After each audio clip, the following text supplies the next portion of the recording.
It being 7 o'clock, we'll convene the meeting for the North Andover Conservation Commission on Wednesday, November 16th, 2022. First order of business is Pledge of Allegiance. I pledge allegiance to the flag of the United States of America and to the republic for which it stands, one nation, under God, indivisible, with liberty and justice for all.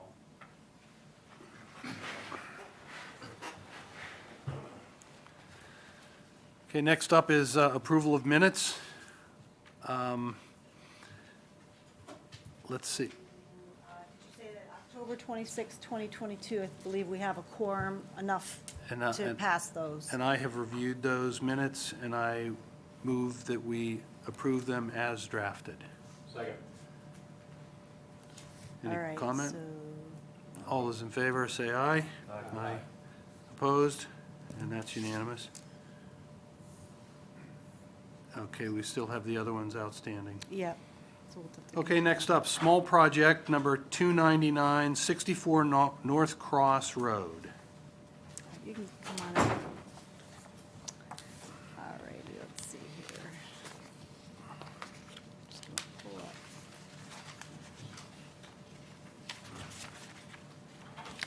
All righty.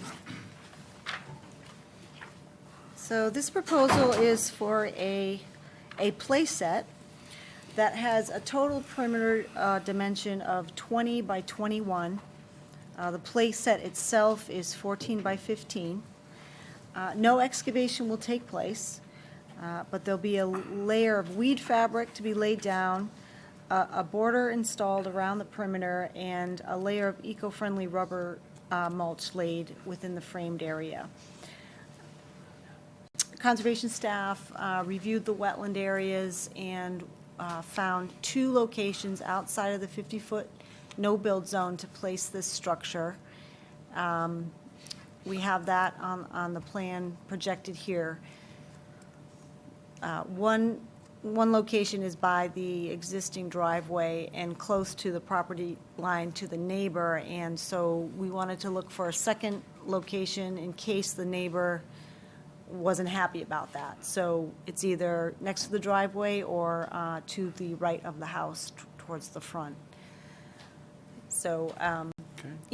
either location's out of the 50, and, you know, it's really low impact. And Yep. so we're coming under a category L. Category L. Yep. Okay. And so the applicant's here this evening if you have any questions for her. Let's start with the commission. Ryan, any questions?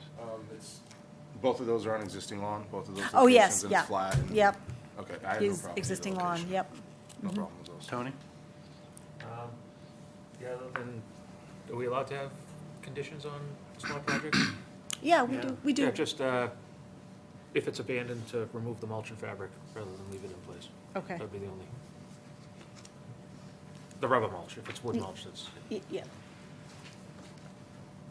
Joe, any questions? Yeah, mine's more of a comment than a question. It's, since it's coming in as a small project, we want to maintain the 50-foot no build, which is what they are doing. That means if the neighbors don't agree with that, or maybe the landowner doesn't, or the applicant doesn't like the location up near the roadway intersection, that doesn't mean they couldn't come in under an RDA or some other species. You know, this is the path of least resistance, and if the neighbor agrees, then they're off and running. So I'm all set. Amy, which one is the, which is the option that requires the neighbor's permission? Number one? Yes. Yeah. Okay. We might not even need the neighbor's permission, it was just, I wanted to, we just moved and I don't want to. Ma'am, would you please? Oh, yeah. If you're going to speak, anyone, if you're going to speak in the meeting, please, we need you by a microphone. Yeah. It's not on the neighbor's land by any means, it's just, we just moved and I would like to make sure that they are totally fine with our new playset if we That's- do put it there. That's a neighborly thing to do for sure. I agree with these guys. I think either one of these is approvable by us under a small project, subcategory L. I see option 2 looks like it goes beyond the boundary or maybe into the roadway easement.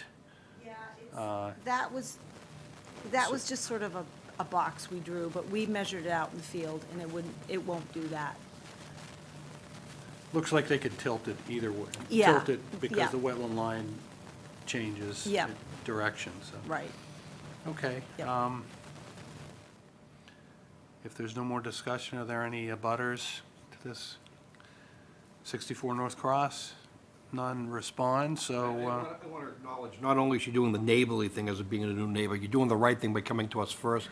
We really appreciate that. I do, anyway. good point, Joe. I need a motion.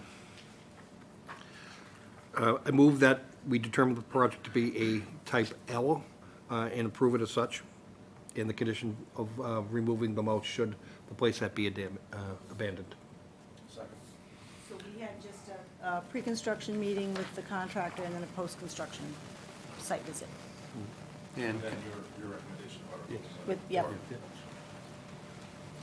okay, motion and a second. Any more discussion? All those in favor say aye. Aye. Opposed? That's unanimous. Great. Thank you, you're all set. Okay, next up,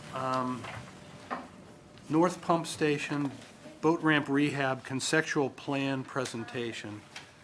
Now, this is a design, it's in a preliminary stage. They're looking for comments. This is a CPA project, so they're looking for input early on from the Conservation Commission on their project. And is anyone from the project? Excellent. Bob, or I don't know what your name is. Ted. Nice to meet you, Ted. If you could, just give us a brief overview. Try to limit to 3 minutes, please. Less words are better. Yeah, you're right, this is through the Community Preservation Committee, voted on last spring's town meeting.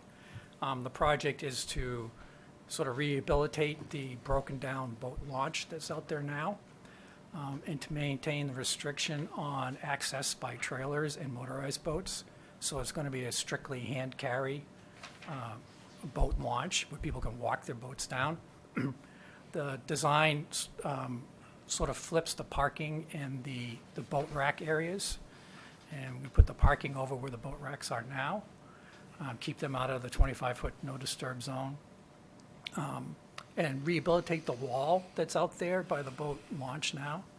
It is a concrete poured wall on top of a fieldstone wall, and it's fallen apart. The trees have completely undermined it, and the waves are digging out from underneath it.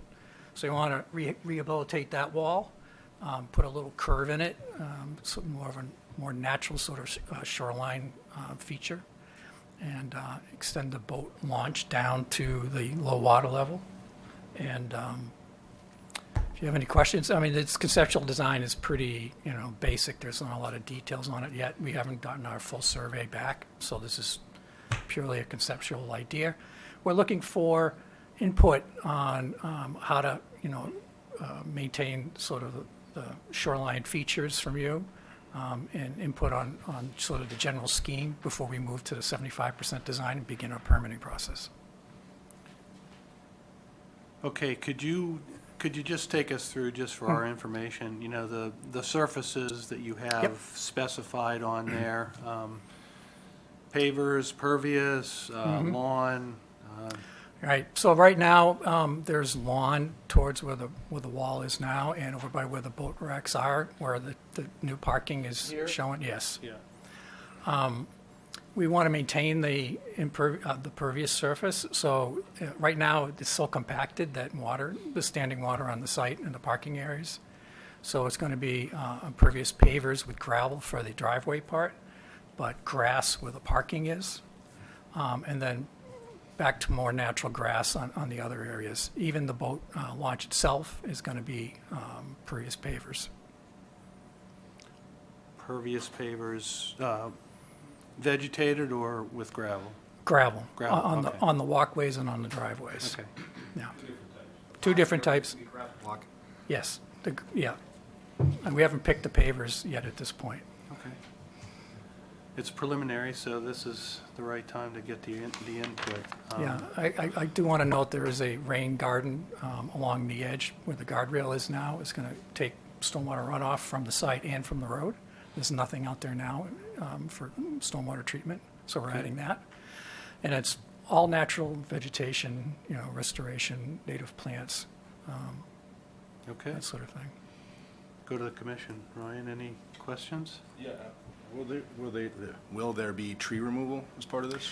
The trees that have grown in and under the existing wall need to come out, Okay, but we want to put back more than we've taken out.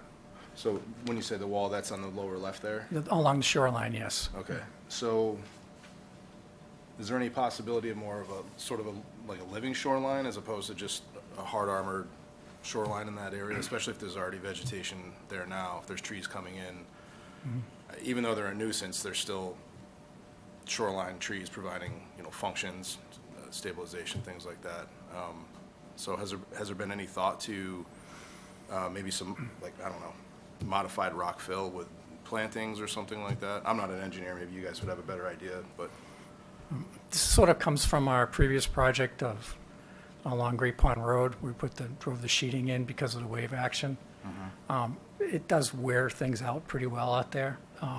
We just thought we'd replace the wall, but sort of return more of the lake area in, just to pull it back a little bit and make an armored shore. There is some loose rock to the right on this drawing.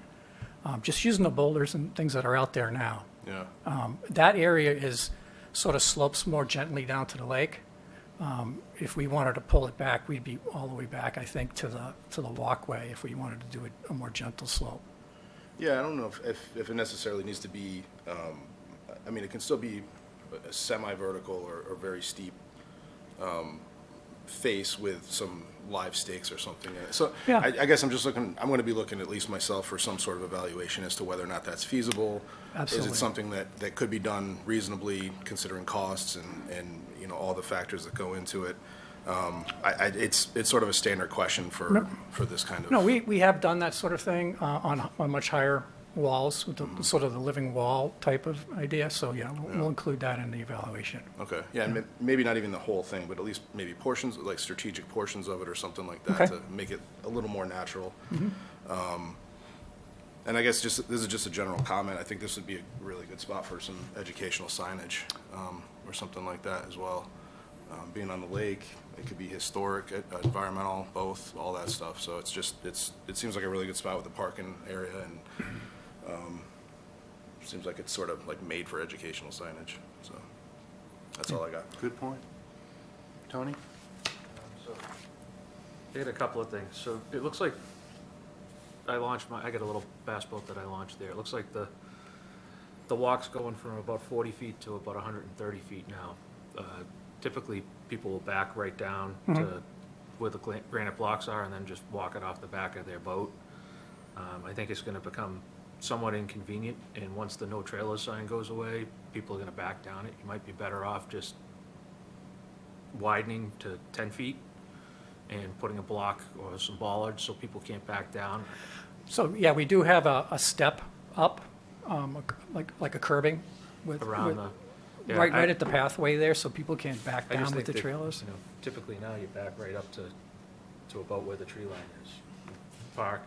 There's not too many trailers that you see there. Most of them are car toppers or, Yeah, some of the pickup feedback we got from the various boards that we've been talking to was to make sure that nobody can back down, put a trailer-mounted, Yeah. boat into shore with a motor on it, that sort of thing. yeah. So the width of the path itself is set to be wider than the boats that are actually stored out there now.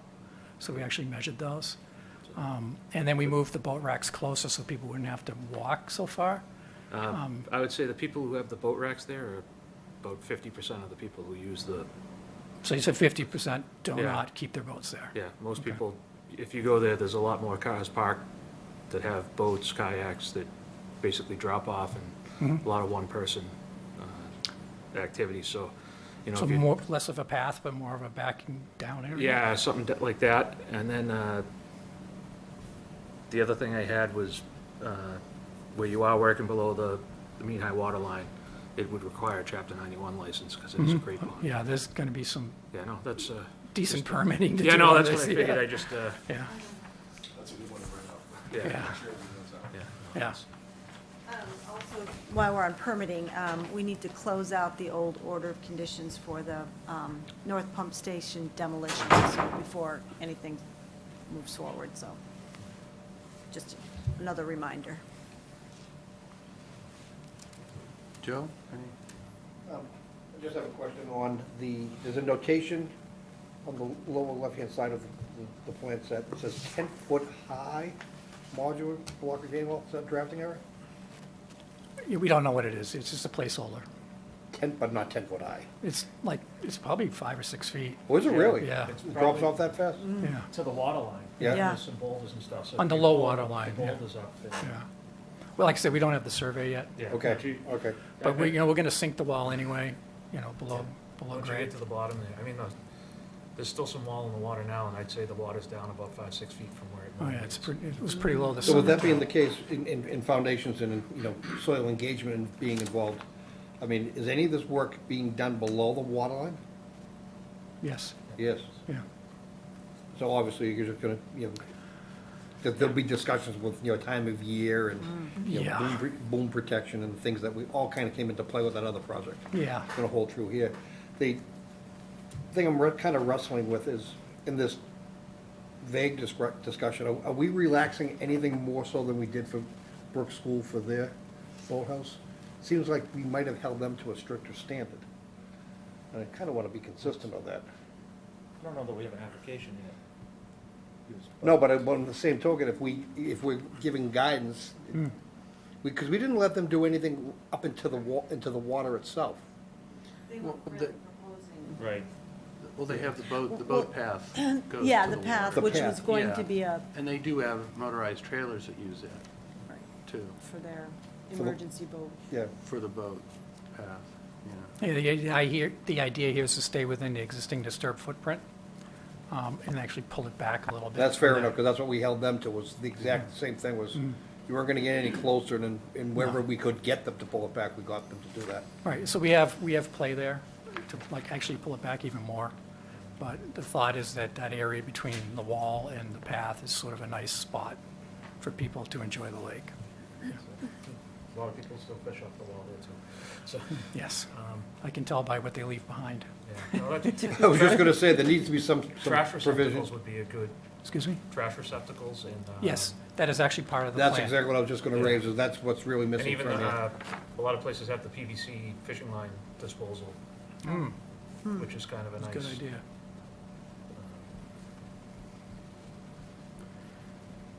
So Tony, I wasn't following you. What the committee and Bob and their group is designing is a physical barrier, a curb, 6 foot high, 6 inches high, at that circular drive, Combined with rocks. requiring everybody to walk a boat down the path. Right. That's what's currently being proposed. You're saying practically, by practicality, what people are using it now for, they do in fact back down. Yeah, they back down to about here, and then there's a granite block here, and then some sort of a pillar, and then it drops off pretty quickly, and Yeah, it's a broken little too pavement. much, So, yeah. yeah, and there's like a granite block that goes across here, so most people just get to the granite block, and then you take everything out of your truck, you kind of put it here. So you're not and then talking you any go park. in-water launching, you're talking Staying up. simply get further down the Yeah, path. so with like it. kind of a drop-off area, no parking, just, you come down, you back up, you drop all your stuff off to the side, and then you go park and you can launch. Okay. We'll bring it back to the committees that we're So working you're with. still gonna have the Yeah. physical barrier where they can't get back down Correct. into the I'm not water. looking for trailers, it's just that for convenience, I'd say you have just as many boats that get launched from people who come and park, and versus those who put their boats on the racks, and it's like a 2-year waiting list on the racks too, which is kind of a, Well, this is why we're here, it's find out how people are using the space right now and how we can keep them using the space right now without, allowing other things in the water. Yeah. So, So Bob, you're- what am I seeing? Am I seeing only 2 spots where trailers can pull in? And- Trailers, yeah. Trailers. Yeah. And then they would disconnect, de-hitch, leave the trailer and then park on the opposite side? Or do they extend out? It's deep enough to take both a car and a trailer? Yeah, it's for both, Got it. yeah, yeah. Okay, and it's really just those two on the left. What's that other crosshatched on the other side at the grass block area? Up near the closest to the road, Those are remnants, don't worry, they're remnants of something else. from another drawing? They just don't need to be there. Yeah. Okay, gotcha. I have no questions. On that, I think the guidance is pretty good. Okay.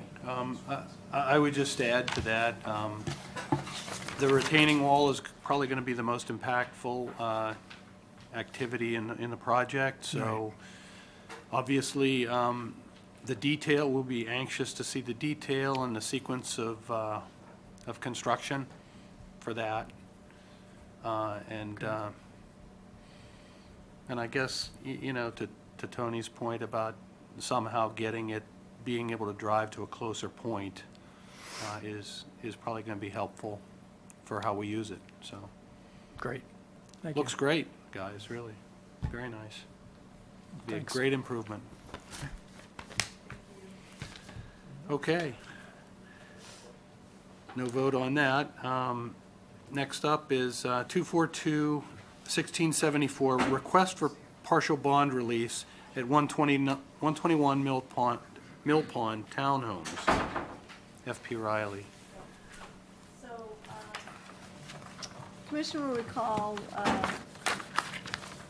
this order issued in March of 2016 governed full-depth reconstruction of pavement and driveways and walkways within the Mill Pond Townhome Complex, including creation of some additional parking areas and crushed stone infiltration trenches and mitigation plantings.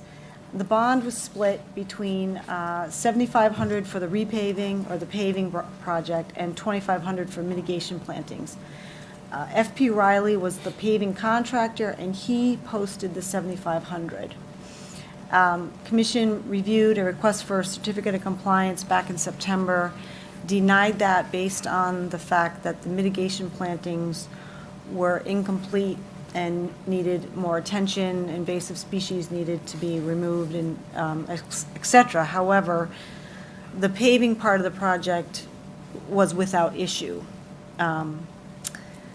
And so the contractor is looking to receive his money back, basically. So the chair recommended that he submit a formal request to have a partial bond release to get his $7,500 back.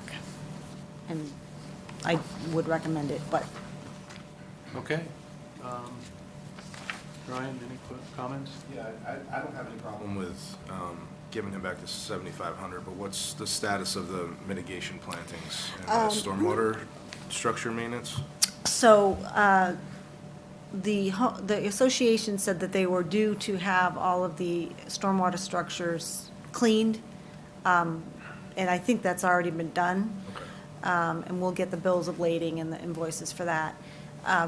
They have engaged, I think it's Essex Horticultural, to provide a proposal for the planting along the brook and the pond, a section of the pond, and we received that and we're reviewing that. Okay. And I'm envisioning that we would probably, I think what would be most efficient is issue an enforcement order to allow that work to be done.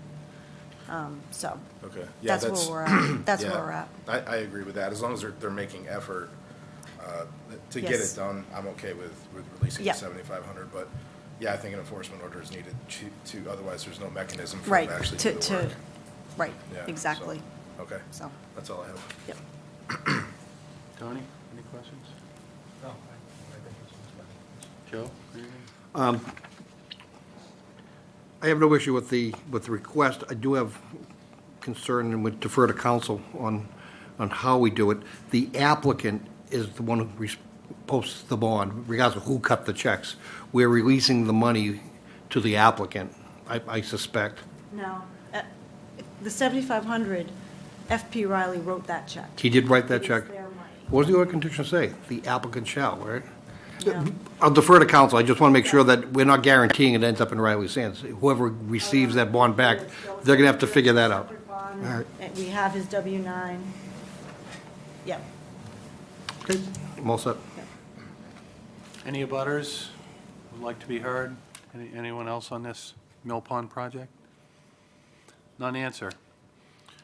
So need a motion on the request for partial bond release. Move that we issue a partial bond release for the order of conditions to the extent of $7,500. Second. Motion and a second. Any more discussion? There being none of those in favor, say aye. Aye. Those opposed? And that's unanimous. Okay. Two notices of intents tonight, both continued. First is 242-1787, 135 North Ramp Road, request to continue to December 14th. Second. Motion and a second. Any more discussion? There being none of those in favor, say aye. Aye. Opposed? And that's unanimous. Second one is 242-1856, 9 Hawkins Lane, request to continue to December 14th, 2022. So moved. Second. Any more discussion? There being none of those in favor, say aye. Aye. Opposed? And that's unanimous. Okay. Moving on to the RDAs. 1641 Salem Street.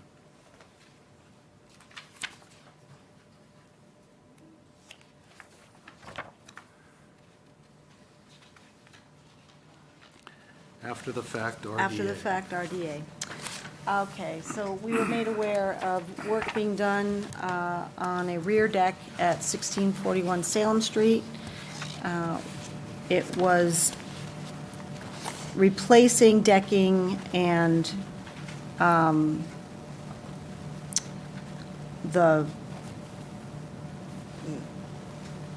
other, the posts and the railings on the existing deck, and then extending it by 2 feet, coming no closer to the wetlands than existing conditions, and within patio, so it wasn't like it was in ground. So we issued a violation letter, work ceased. There was an area of the wetland that received the excavation soils from the holes and the old concrete footings. So we had them removed. We asked them to install some wetland markers along the wetland edge, or forward of the wetland edge, and file an RDA. Homeowner's been very cooperative thus far.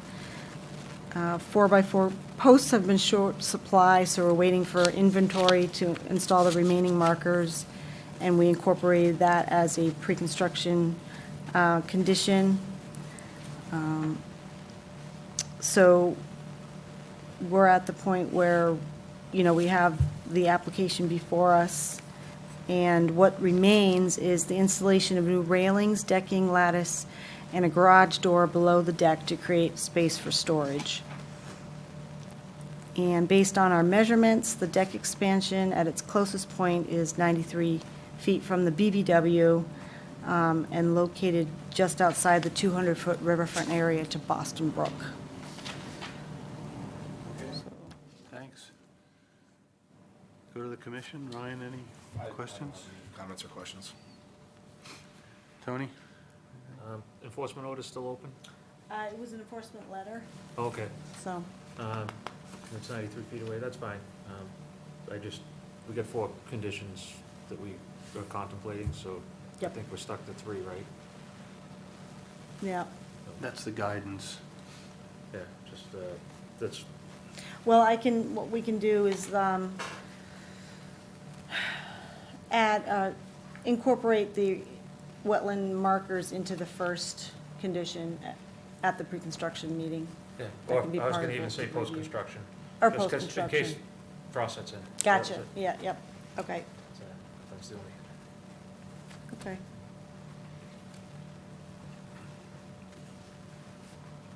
On the original inspection, you saw the soils, some small amount of soils was Yeah. dumped in the wetland. They already removed that? It's removed, I'm all set. yep.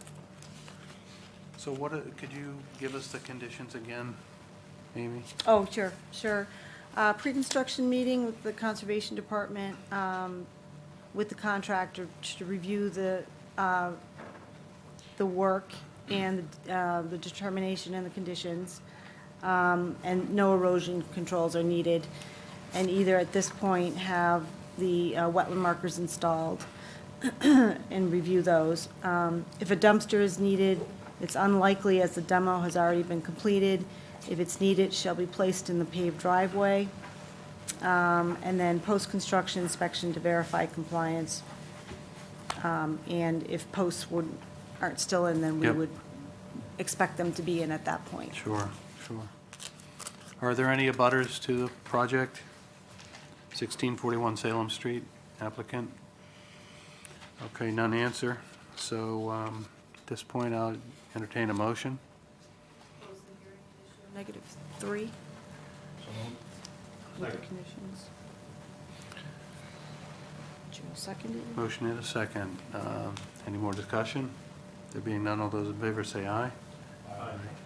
Opposed? And that's unanimous.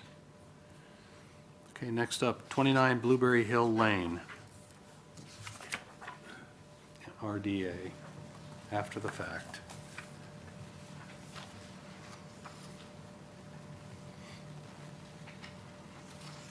Alrighty. Okay, I think Dave, you come on up. Alrighty. So the commission will recall discussing this briefly at the last meeting under an enforcement order. The following work had started, which include trenching and installation of a drain pipe connected to gutter downspout and foundation drain, removal of an existing brick patio underneath the existing deck, and then excavation in preparation for a new patio in that footprint and an expanded patio, poured concrete patio. So a paver patio and then a new 8x8 poured concrete patio.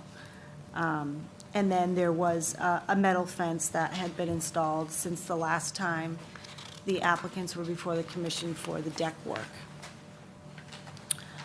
All work is outside of the 50-foot no-build zone, and the terminal end right now of the drain pipe is at 59 feet from the BVW. So we're at the point where, you know, the commission provided some feedback about the terminal end of the drain pipe, and I think that the applicant would like some more feedback. I think he's struggling with the price tag that his contractor has quoted for a particular method, and, you know, I wanted to bring that to the fore, so. Mr. Givner is here this evening, he's the applicant, so if you have questions or. Yes, thanks for coming by. Yeah, thanks. Yeah, if you could, you know, maybe give us an overview of what you got here, and what questions you might have for us. Okay. Yeah, our drainage is draining up a section of, or I guess, some of our gutters and a French drain as well. We're having water back up to our house. So we're sort of trying to redirect it out. So we did the underwater trench. And I think one of the questions that came up at the last meeting was having some sort of dry well to protect against gushing out of that. So we've gone back to our landscapers, and it's, to be candid, a significant cost for what they quoted, which kind of makes it, you know, not necessarily even worth it. So I was just kind of hoping to get some ideas for what alternatives there are. I know we've had some pretty big storms last night and this weekend, and, you know, I took a look at our terminal, and nothing was, you know, gushing, at least based on that. There's a grate on the end of it right now, and we're going to also perforate the last 10 feet, which was a suggestion from the last meeting. So I'm just not sure beyond that what we need. You know, the landscaper suggestion, based on the feedback I had given them from the last meeting, was to put in I think it was a 50-gallon dry well, sort of in the middle of the pipe, which, again, came at a significant cost. So I was just hoping there was some kind of alternative, maybe to just have something at the end of the terminal. I don't know what the options are, but just something to comply, but also, you know, be at a little less intrusive of a part of the project. Just so I'm straight, though, it looks like what you've proposed is a 4-inch drain pipe with 1.5-inch drain pipe tying into it. You've got a 10-foot section of perforated drain pipe with sock in 18 inches crushed 3/4-inch stone. And I'm not sure if this is correct, but it looks like that might lead to a 50-gallon dry well in fabric. Right. Is that what you're proposing now? So this is the proposal based on the feedback I got at the last meeting. Yeah. I'm hoping for some alternative to the dry well, because that's what's come at a cost. Our original plan was just the drain pipe out with a terminal, like I said, with a grate on the end. So we're trying to find the dry well portion was based on the feedback. And how far would this dry well be from the edge of the wetlands? I think the end of the terminal is 59 feet, and the dry well, I think, is within probably another 10 feet beyond that, so closer to 70 feet. Okay. But if we did one at the end of the terminal, it would be just that, sort of at that 59-foot mark. Okay. All right, so you're proposing the dry well and looking for maybe a better alternative because it's, Yep, yeah, exactly.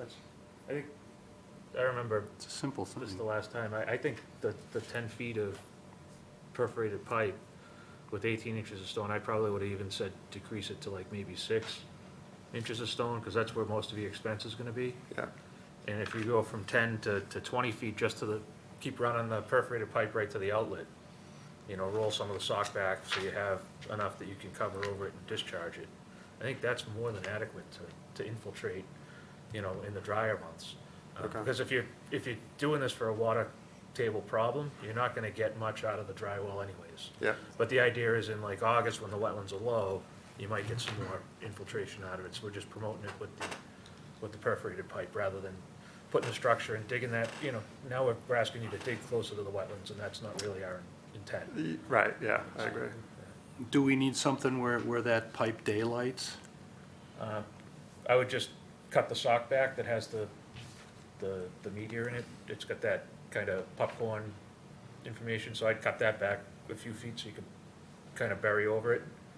And then just have your discharge and some 4-inch minus or something like that, just a little pad, just so it doesn't scour away anything, depending on how steep the slope is out there. I bring it up because there might be a detail that preserves, prevents erosion at the end of that pipe. And that was the root cause of the whole discussion, was, you know, creating a point source. Right. Unmitigated. And typically, there is enough room between the end of that pipe and the wetland, except it's not his property. It's on the other side of the fence.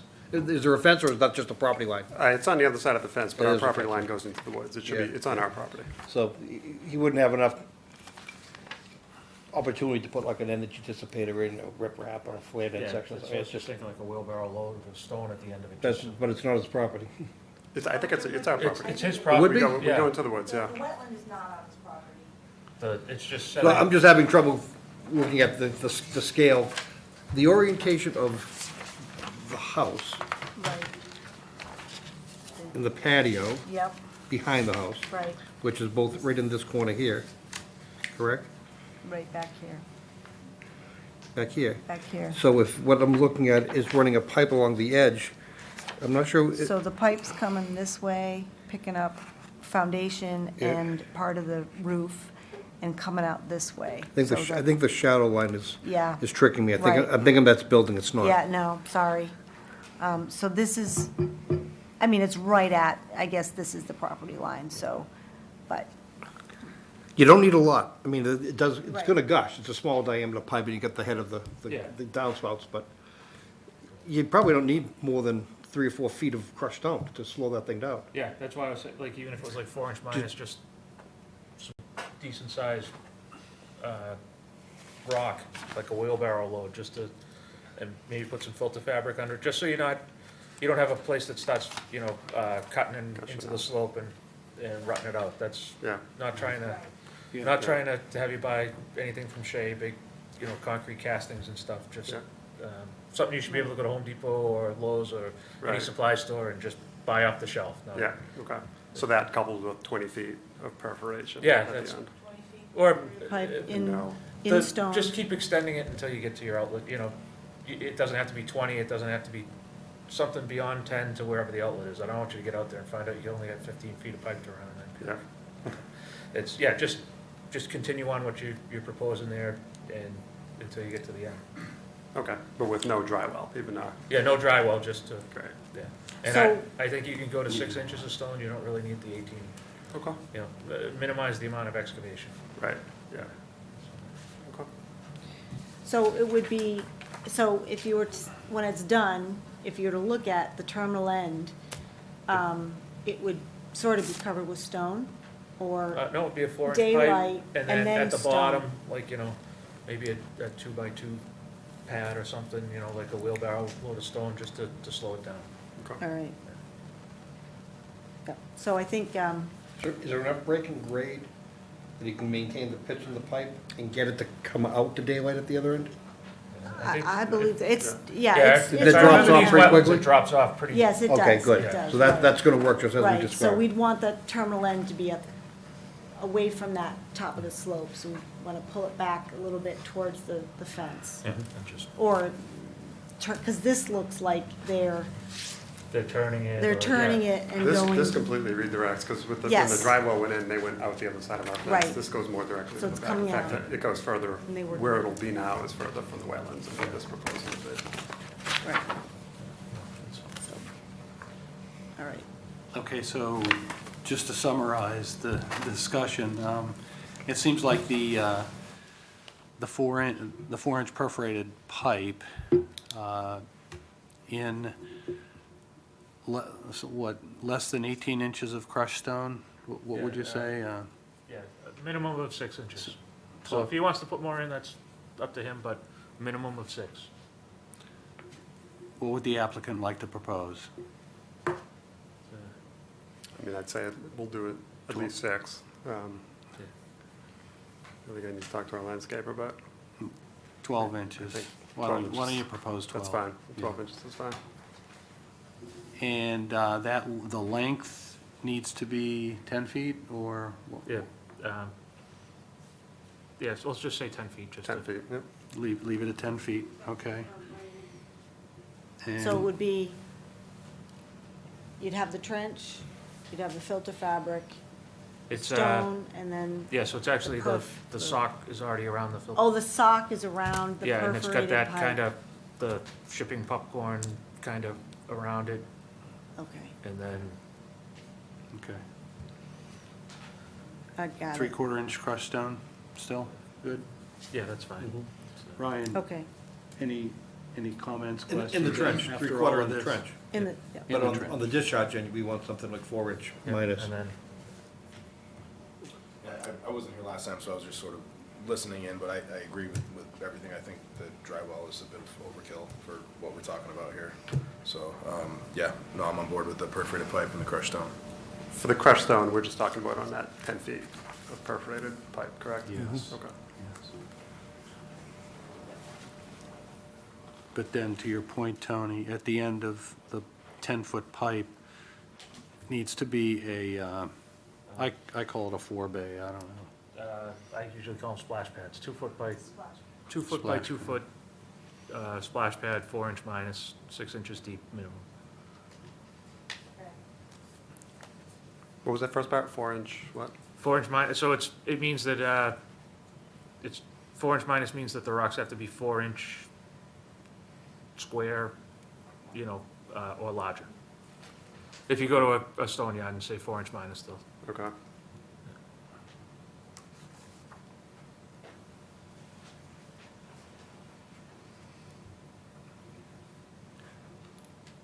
Okay, let's see, our next meeting is 3 weeks, right? Is it 2 weeks or 3? 3 weeks. It's 4 weeks. 4 weeks. Okay. This is, you know, with the sketch, there seems to be some confusion. I think we have an idea of what we want to do.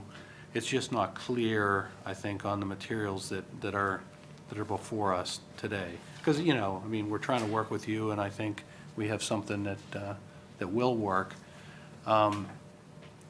Could you basically put this on paper for us? You know, a sketch, and maybe identify where on your plan these features are going to run, where that 10-foot pipe is going to run, just so that we need to know where this is going to discharge. And you know, we've talked about some details of what it needs to be, but we need to see exactly where it's going to be on the print, on the your aerial, and maybe just clarify your sketch to say, you know, okay, this is how it's going to end, as we just suggested.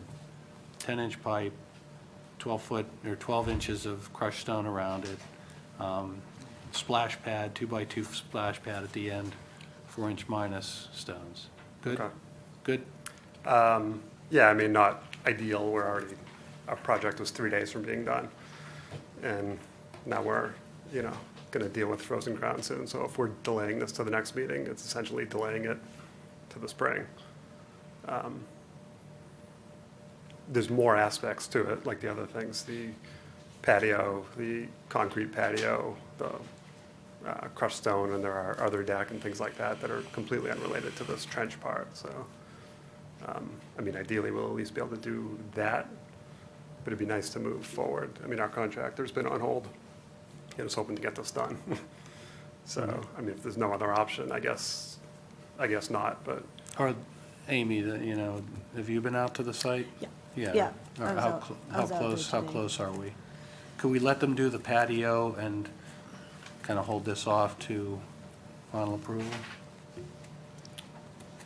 I mean, yeah, I mean, the patio isn't, the patio work is up against the house. Yeah. It's, you know, and the erosion controls are in and they're working fine. So we can, because all of that's still in place, we can modify that to allow that work to go forward. Okay, Right? So we have an instrument in place. Yes. We don't have to wait for this to be closed. Right. If that's the path we're going down, we can use that. right. Actually, yeah, that's a good point. So allow patio under EO and defer trench detail to the next meeting. The next meeting, yeah. Is that, Yeah, I mean, it's still the same issue, that we're gonna have a trench that's gonna be on frozen ground by December, that we're not gonna be able to dig up and perforate and finish this, so it's gonna be, But once you get the second permit, that's got a life to it. You could do that work in the spring. Yeah, you might be looking at, you know, the guy's gonna remobilize, could we allow the sketch to come in under the enforcement order as well? I think I've kind of captured that I could give Amy and say, this is what Yeah. we discussed, and if anything that comes in that matches this, yeah, we could let that work go forward, and then ratify the RDA at the next meeting. But if the sketch comes in before the next meeting and Amy agrees that it meets, you know, what we have discussed, that we let it go forward under the EO. It's, Yeah, we wouldn't normally do that, but under the circumstances, it's really our situation where we were only meeting once in November and once in December. And- That's a unique circumstance that he'd otherwise be prepared to move forward in 2 weeks. And But it's our own scheduling that an open prevents that. ground and frost, and then you get rain after frost, is probably worse than getting it all buttoned up before the. Yeah, Yeah. right, yeah, good point. Yeah, good point. So, right, it's- So we would authorize the work as depicted on a revised sketch under the enforcement order, and then close and issue the RDA at the next meeting. Would we need to issue that, the RDA, if it's being done under an enforcement order? It seems like two approvals. The RDA was a requirement of the enforcement order. We usually require it so we could Yeah. close it Okay. and just kind of keep that loop so we don't set any sort of precedent where we're Gotcha. letting people Yeah, I do mean, work doubling, without a permit. Yeah, exactly. yeah, I mean, So doubling you- up isn't a big deal. Like, Yeah. it's, Yeah, so I better mean, not to, yeah. apologize, it'll probably be another 30 minutes out of your life lost, but It's okay. we'll take care of See it. you in a month. And here, So just to be clear, though, if this is approved, so the patio work, everything other And than this trench and is, the drain, provided you just give a sketch that, right, and I put a quick sketch together for the record for Amy, so if she gets anything that comes close to this, that's. okay. But the rest of the stuff is okay to at least start So on, the and motion is I'll to get you modify the the sketch. enforcement order to allow the work as described. Yes, right. There you go. I just moved it. Sketch that. Second. Oh, boy, Frank. Got it. Yeah.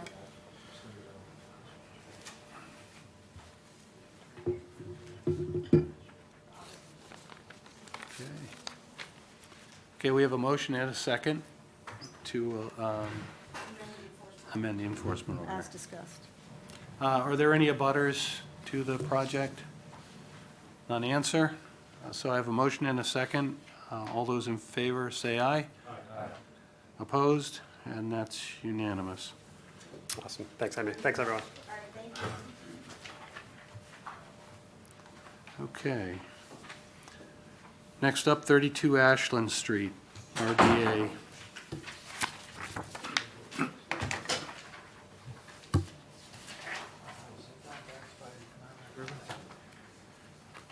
Okay, let me get this up.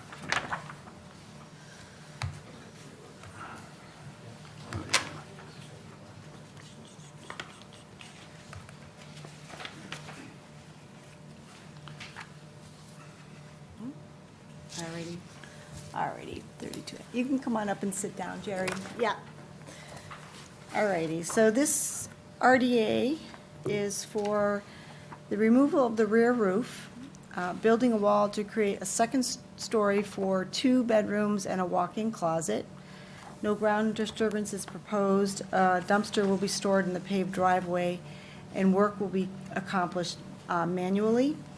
The rear of the house is out of the buffer, but it is within the riverfront to the Merrimack River and is approximately 121 feet from bank.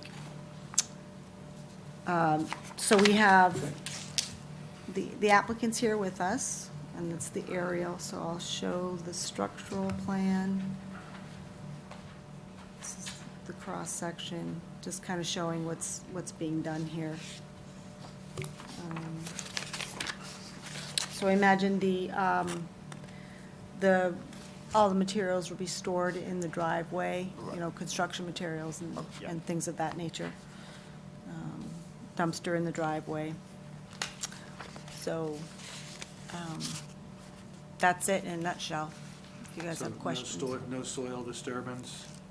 Yeah, no footprint change to the house, just going up. Right. In the back. Okay. Fine, any questions? I agree with the proposed conditions from Amy and no questions or comments. Okay. Tony? Nothing. If this was the other side of the river, it'd only be 25 feet away. You'd have to deal with, so I'm good. Yeah, oh, they have they do, on that side? A 25-foot riverfront? I have no problem with this. Oh, I didn't realize that.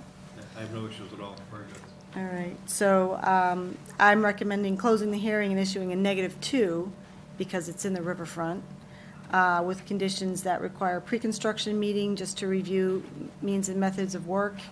No erosion controls are needed, dumpster to be stored in the driveway, and a post-construction just to verify final conditions.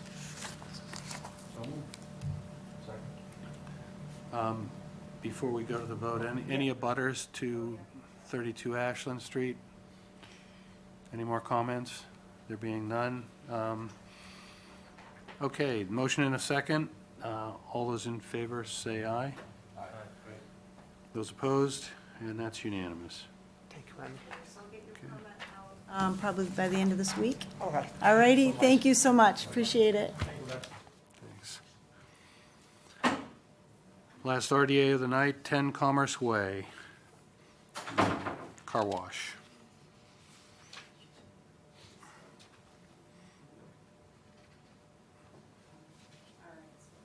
proceed if you like. Consultant is in the building, perhaps on a Zoom on another Concom meeting, but I can go check. Let's see, this is Commerce Way. Mr. Chair, you want to table this until he returns to the room? Do you want me to go find out where she's at? Or just want to table? Is she nearby? She's downstairs.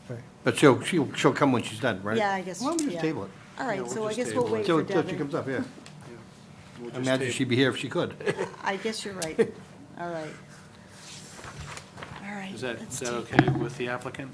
Okay. All right, we'll table that until we have the technical consultant in the room. We'll move on to the modification request, 242-1834, 35 Hollow Tree Lane.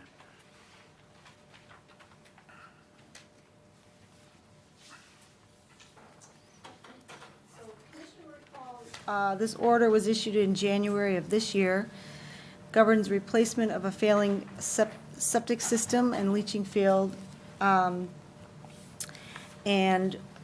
replacing it with a new conventional stone and pipe system. There was a violation in the 25-foot no disturb zone that required removal of gravel and replanting of this area. Work on the septic system is done, the gravel has been removed, and the plantings have been installed in the 25 and are now being monitored. The modification comes as a request for demolition of the existing rear deck and stairs and construction of a new three-season covered porch and new deck and stairs. The new structures will be supported by either diamond piers or sonotube footings and are within existing lawn or landscaped areas. A waiver from the 50-foot no-build zone has been provided, and the project wetland consultant is here this evening if you have questions for him. Basically, the proposed conditions will be slightly further away from the wetland than the existing deck. And the house was built in 1978, so it predates the bylaw. And so the corner of the house is in the 50. So it doesn't lend to a lot of alternatives. But I'll let Greg Hockmuth speak to that further. Thank you, Amy. Good evening. For the record, Greg Hockmuth from Williams and Sparagus, here presenting the Nugents for the modification filed with your commission. The only other thing I wanted to add, other than the new structure being further from the BVW, is there'll actually be less square footage of structure within the no-build than currently exists. Not a lot, it's 2 square feet, but currently there's 120 square feet of the existing deck and stairs in the no-build. There would be 118 square feet post-construction. And when you look at the back of the house, you can walk under the deck now. It's all lawn right up to the house. It's stone under the existing deck. The only thing we're unsure of is if diamond piers can be used under the three-season porch. So the builder is reaching out to the building inspector, but in our waiver request, we asked for permission for both diamond piers and/or sonotubes. We're hoping to use the diamond piers. We do show erosion controls, although they probably wouldn't be needed, but it's pretty flat out there, but we do show them on the plan. Is that erosion control line on your colored sketch there, the red? It is, yeah, I have it right out. Yep. Yeah. Right under here. Okay, good. Yeah. And the system did go in, the septic system's in, the front yard stabilized, and as Amy pointed out, the hockey rink was removed, the plantings were put in, and everything's doing well. Okay. Ryan, any questions? I don't have anything right now. Can we maybe start on that end? Yeah, sure. Gather my thoughts here. Yeah, I'm just going to reflect. Start in the middle. Your No. pinch hitter. Yeah, there you Keep go. the flow going. What's out there now is an open deck. Yep. So it's really, it's pervious because it falls through the cracks. So this is gonna now be 3 seasons, it's gonna have a roof over it, it's gonna be enclosed. right? Yeah, I So, think it's some sort of 16 by- consideration for a drip line around the, around that roof line, or if they're putting gutters on, somehow you're gonna describe, how you're gonna control that runoff. Yeah, drip line would be preferred, and it would be easy enough to do. There's stone under the current deck now. They just more than likely put stone under the new deck, and they could just expand that footprint slightly to capture the roof line. I think you make a good case of the reduction of square footage and that you're pulling it further back to begin with. Yet the stair is coming out on the new location into there, but overall, I think it's a net improvement. And we did include those stairs in our calculation. Yeah. Yeah. 1978 original construction. I'm not gonna Okay. take issue to all those net improvements being a good thing. I'm guessing the wetlands moved quite a bit. It's pretty damp behind that house, and it's probably a little different than it was in the early 80s, late 70s. Yeah. It's right when they banned the leg hole traps. And this is one of the few neighbors that did not have any trees removed with that whole Oh, logging yeah. incident. The hollow tree removal debacle? Do we notify abutters on modifications? No. Nope. Only amendments. All set, Joe? Well said. Any questions? No, in concept, I have no issue. Okay. Yeah, I was getting hung up on the alternatives analysis and mitigation to improve the buffer zone, but a 2 square foot reduction in 50 foot, I think that checks the box, so. It's not much, it's something. There's not a whole lot of opportunity, so I think, that'll do it. I think just for future reference, just maybe that would go in this section here, even if it's 2 square feet. It Sure. gives us something to say, okay, as opposed to no mitigation. That's all I got. Yeah. So no additional waiver requests need to be addressed, correct? This. No, I mean, the commission's kind of making their findings as you go along, that, it is reduction, it is pulling it back. Maybe I got it wrong. Was this waiver request already requested? No, it was original construction that was pre-existing non-compliant, 78 is what I heard? 78. 70. So, yeah. And because they're modifying it and making it less intrusive, I think we simply say it doesn't need a waiver. That's my Oh, position. okay. on it. Yeah, I tend to agree. That was my reason for asking for abutter notifications, that if it needed a waiver, it might have been an amendment, but I just think that it didn't exist, and we're making the situation better, pulling it further away and reducing cover, so I'm not too hung up on that, just, I just wanted to make sure yeah. No, I in the think from file our, and addressed, because, I think from our standpoint, I think the right call is that a waiver, we determine that a waiver request is not necessary. but it was good to have Yeah, no, that's- it, just in case. Yep. You did. Yeah. Agreed. Never mind, you don't have to fill that section out with that again. I'm prepared to make a motion if there are no other comments. Yeah, is that? Okay, I Go- guess I'm not with you on that. I mean, I think we agree that it makes sense to do the project the way it's proposed and the modification and all, but we are approving work within the 50-foot, even though the lot is grandfathered, and I think and actually the replication too, within the 25. Yeah, it's not a footprint project, it's not, I see what you're saying. So the restoration work was approved under the prior order. That was under the prior. Yep. We allowed them to keep the kind of part of the gravel turnaround, and then Yep, the replication was because of the hockey rink or whatever was, that's right. yeah, so the only thing that they're looking to do is shrink the deck to some, and enclose it, but shrink it down and pull it further away from what was there prior to the bylaw. I think we're justifying the alternatives analysis, and I'm keep going back and forth on this. I'm following Jack's point here. They are doing work in the 50. We need to waive that. We can do that in the modification. Yeah. We can grant a waiver as part of the modification to an order of conditions. I think we need to. And it doesn't affect the outcome of the so let's keep it clean and do Yeah, that. let's just do it. Let's check the box and do it, so, okay.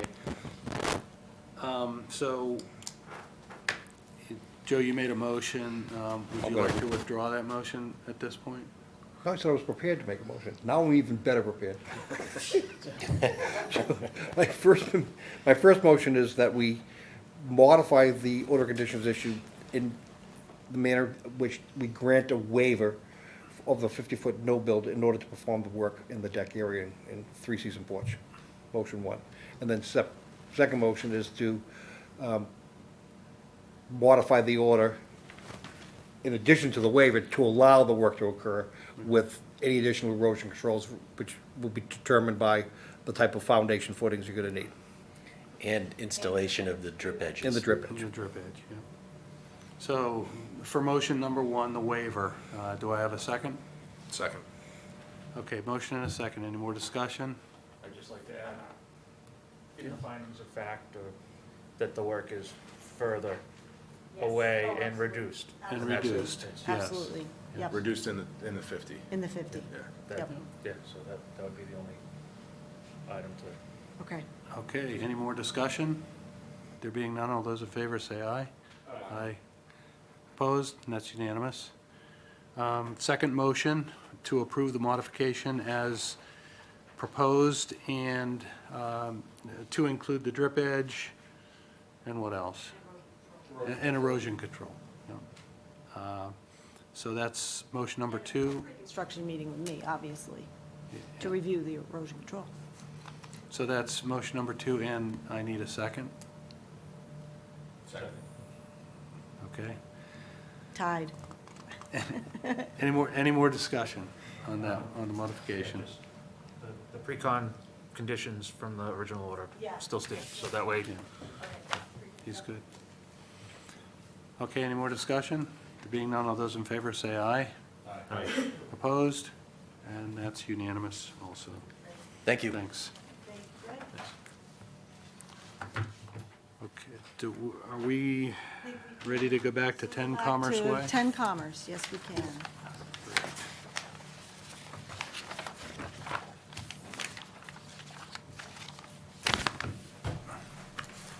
Okay, this is an RDA Yep, for 10 Commerce Way.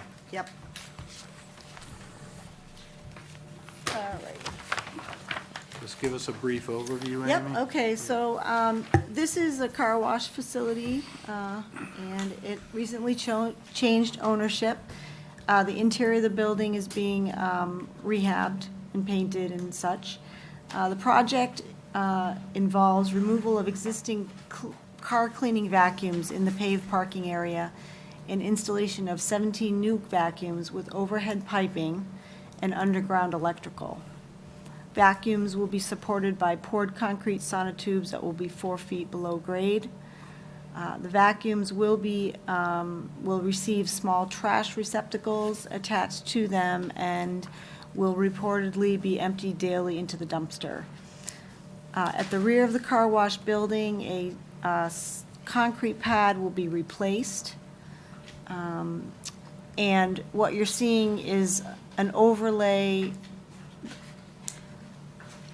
onto, the red is the proposed work, and it's overlaid on the as-built plan from, I believe it's 2005 or 2006. So it shows the wetland line as it was in 2006. It shows that it has wetland placards along the edge of the wetland, but we don't see those today in the field. They are proposing, the big red line is the erosion control, and they'll be using silt sacks in the catch basins. And actually, there's a concrete pad in the front as well that will be replaced. I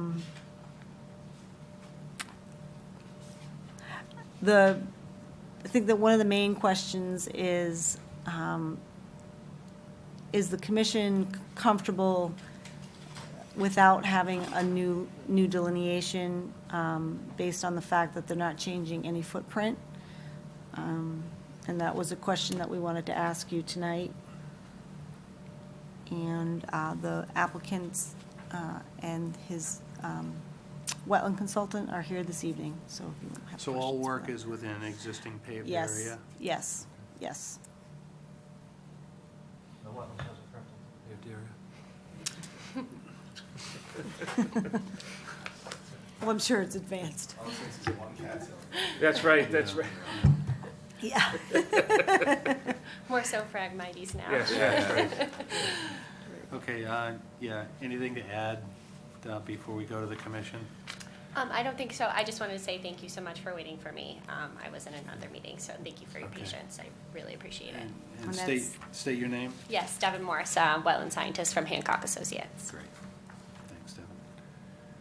Okay,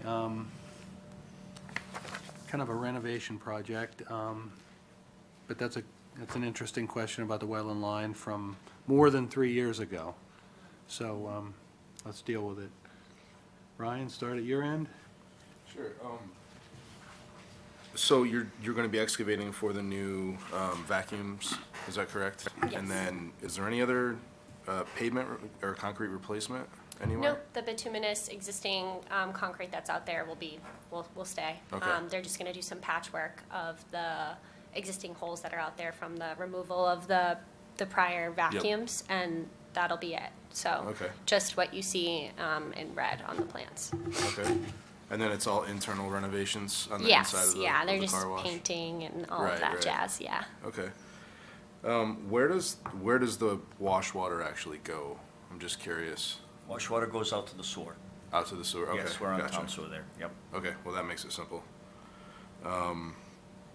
Yeah, and then I guess just to the wetland line point, have you been out to the site and looked at the line? And it's basically just wall, wetland? Yeah, so actually, we took a bunch of photographs today. It's okay. No, that's fine. 'Cause they weren't That's fine. The wetland line lines up and it wraps around the property where existing retaining wall, hard structures are. So there's like rock riprap, retaining wall, guardrail, and fencing, all kind of encompassing the wetland. And it definitely cuts back.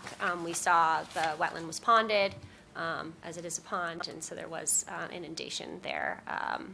But, you know, with the impervious structure kind of wrapping around, I would agree that it's in good shape in regards to the line. Yeah, So- you've been out there and you say Yeah. it's, that's, okay, yep, I'm It good is with what that. it is. Yep. You know, it's, I know those lines. yeah. So yeah, obviously the material needs to be disposed of properly, that's excavated, erosion controls, all the standard stuff. I did see one note about Blanding's turtle. I don't know, what Not any was longer. Okay. Back in, The when- maps were when this fine? was done in 2006, there Yeah. was, but not any longer. Okay, They took kinda it hard away. to get over fences and, Thai restaurant, Yeah. Mexican restaurant, throw them out. Yeah. yeah, exactly. All right, that's all I have. And just, we have a contract signed for anticipated cleaning of the catch basins in Vortec unit. It's probably next week or. Yep, within- Thanksgiving week, the week, is Thanksgiving that week, next okay. week? Yes, Yep. yes. Yeah, I have no problem with the non-delineation, because an RDA isn't really setting a delineation either, so I'm good with that. And we can stipulate that as one of the boxes we check, that we're not confirming the wetland Yeah, line that's, as well. so, yeah, no other Okay. comments, it's. All right. Joe? Yeah, so the work that I'm seeing on the plan is basically a battery of vacuum cleaners along the street frontage and another battery along the back line. Exactly. And Yep, currently, the vacuums are all along the street line, and there's nothing along that back line. correct. So when this project first came through, that was a point of contention. We were not going to allow vacuums because of the clean out and trash and the litter being generated in close proximity to the wetland. So that was actually pretty well debated. Okay. So there was not going to be vacuums allowed back then. So this is very much contrary to what that original proposal was. So it was work within a footprint, but work that was previously not allowed. Okay. So I guess that makes it not an RDA. regardless of whether it's footprint work or not. Or we can determine by some sort of evidence that we have that, policing litter and things that don't get vacuumed up, typically in vacuum areas, people just throw stuff around that is too big to go up in the vacuum. And that was our concern then. Trash fence? There is a chain link fence right off. So let me, the site's in pretty good shape. It's, it's relatively clean on your inspection. Relatively, Yeah. So if they make provisions for trash receptacles, I think that might address it. Well, that's each vacuum has one, correct? That's correct, yes. And you've got one central system, all coming back, with underground piping, suction units, right? Correct, And yes. these other ones, I think they're self-contained, correct? Just- That's also correct. So that was the issue Yep. on the last time around. So this is a different system. This is a central vacuum system, yes. It's the problem with being on a commission too long. In that location? Any wetland signage out there at that location? no. Maybe that would help as well, and it just put some true demarcation up there, something to really drive the point home. So one of the conditions I was going to suggest is wetland markers every 30 feet, either on posts, either on a guardrail or fencing wherever it's appropriate. I would say something like no dumping or Oh, something. no dumping, yeah. Something a little larger Yep. than the medallions, like Yep. an actual sign saying, don't put your crap here, Yeah. basically. Maybe right on the chain link Right on fence the or chain something. Yeah, fence, yeah. exactly. Just to- Maybe no more. littering. Yeah, I think if we see trash receptacles shown along that edge, I think with the central system, it's very much different than it was the last time around. So I think it brings it back into an RDA. And then the trash receptacles on those usually they have some sort of a lid on them, right? They clip right, so there's the vacuum boom, Yeah. the arch, and they clip right to the pole on Yeah. the arch, the Yeah. receptacles. But they're usually not like wide open, so they're not gonna blow out of the bins. There's They, usually like the they little. don't have a cover on them, it's just But it's a small kind of yes. opening, right? It's not a- Correct, it's an open yeah. receptacle, Yeah, yes. it's-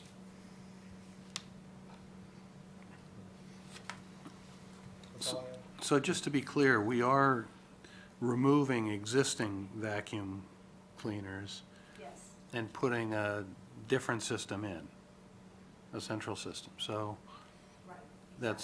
that was your point, I think, Joe, on saying it. Well, the existing ones along the roadway, the original application years ago was to have another battery along that back fence as well, which we did not allow. Oh, okay.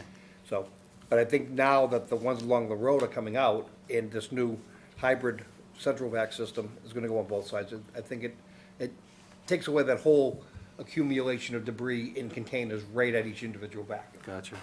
Yeah, That problem goes away, I think. yeah, I just wanted to be clear on that, because that was a potential sticking point. So, okay, just to be clear, the red line around the property, is that all erosion control? Yes. Okay, I don't think it was labeled as erosion control, Can't see it. but anyway, I don't see it, but,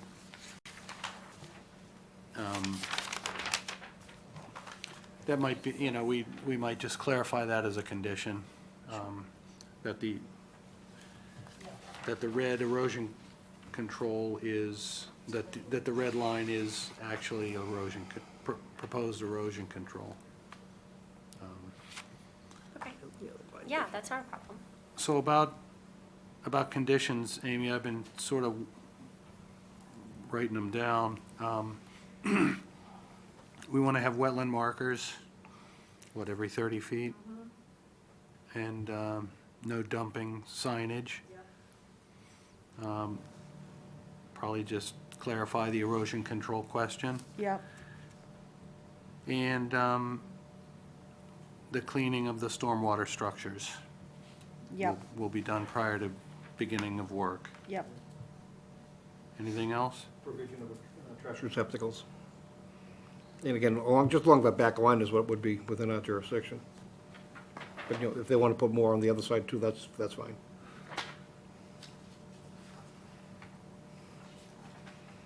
They're not a built-in feature, they're freestanding, correct? No, they're built onto They clip on, so it's something that you would just remove, carry to the dumpster. Oh, okay. And empty. They clip onto the They clip unit onto the itself? post, yes, Okay, good, correct. perfect.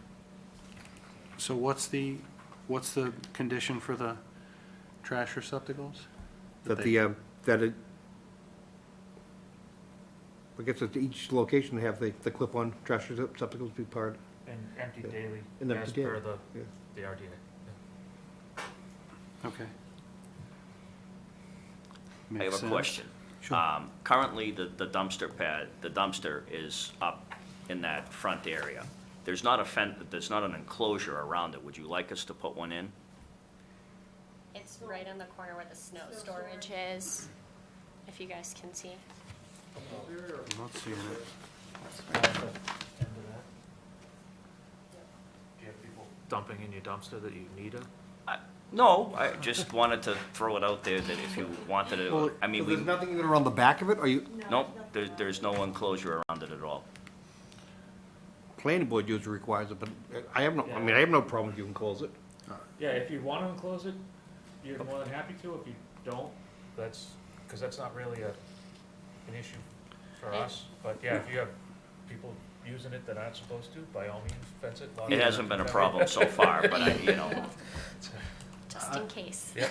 I would view that as a positive project feature from our standpoint, to contain any loose trash that might escape. So, please do. Okay, so what's your recommendation, Amy? So, close the hearing, issue a negative number 3 determination with the conditions that we discussed. So the erosion control, wetland markers, and no dumping signs be installed, and prior to work, bills of lading, for catch basin and vortex cleaning be provided. Pre-construction meeting to install erosion controls and silt sacks and catch basins. And all excavated materials to be immediately removed from site and post-construction. Trash receptacles to be emptied daily. I know we're getting kind of a long list here. And the red line on plan is erosion control. Okay, I need a motion. Motion to approve. Yeah, I know. Motion to approve is stated. Motion in a second. Any abutters, was it 10 Commerce Way? Any abutters need to be heard? None, answer. Any comments on the motion in a second? There being none, all those in favor, say aye. Aye. Opposed? That's unanimous. Okay. Thank you very much. Yes, I do. Thank you very much. You're welcome. Great, thank you so much. Have a good night. Certificate of Compliance, 328 Campbell Road. All right, so this order issued in March of 2022 governed the upgrade of existing septic system that was a cesspool and with a new gravity system and leaching field. Work in the system and components were within the buffer, but outside the 50-foot no-build. Project is completed, the site is completely stable, erosion control is removed, and there's no outstanding issues to report. So I suggest issuing a full and complete certificate of compliance with ongoing conditions as prescribed in the order. Okay. Ryan, any questions? No? Tony? Joe? No? Okay, need a motion? That we issue a full certificate of compliance? Any abutters present? No? Okay, motion and a second. Any further comments? There being none of those in favor, say aye. Aye. Opposed? And that's unanimous. Next up, partial COC, request for 70 Bridle Path, 24217. Oldie but goodie. So This is administrative to clear up the title as it's going through a transaction. 242 govern construction of lots, -17 govern construction of lots on Bridle Path, and that included 70 Bridle Path, Lot 32.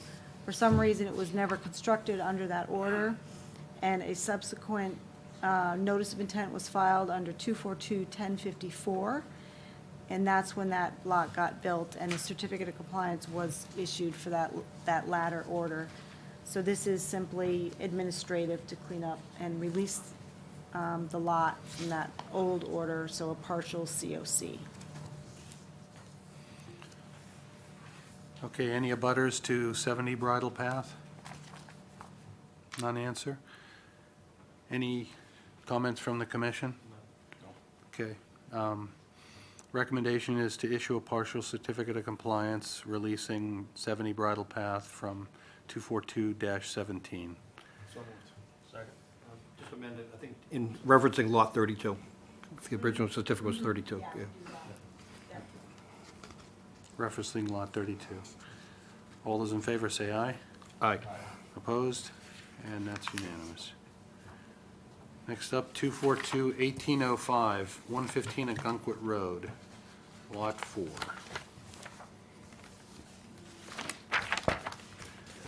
And this is related to 734 Boxford Street.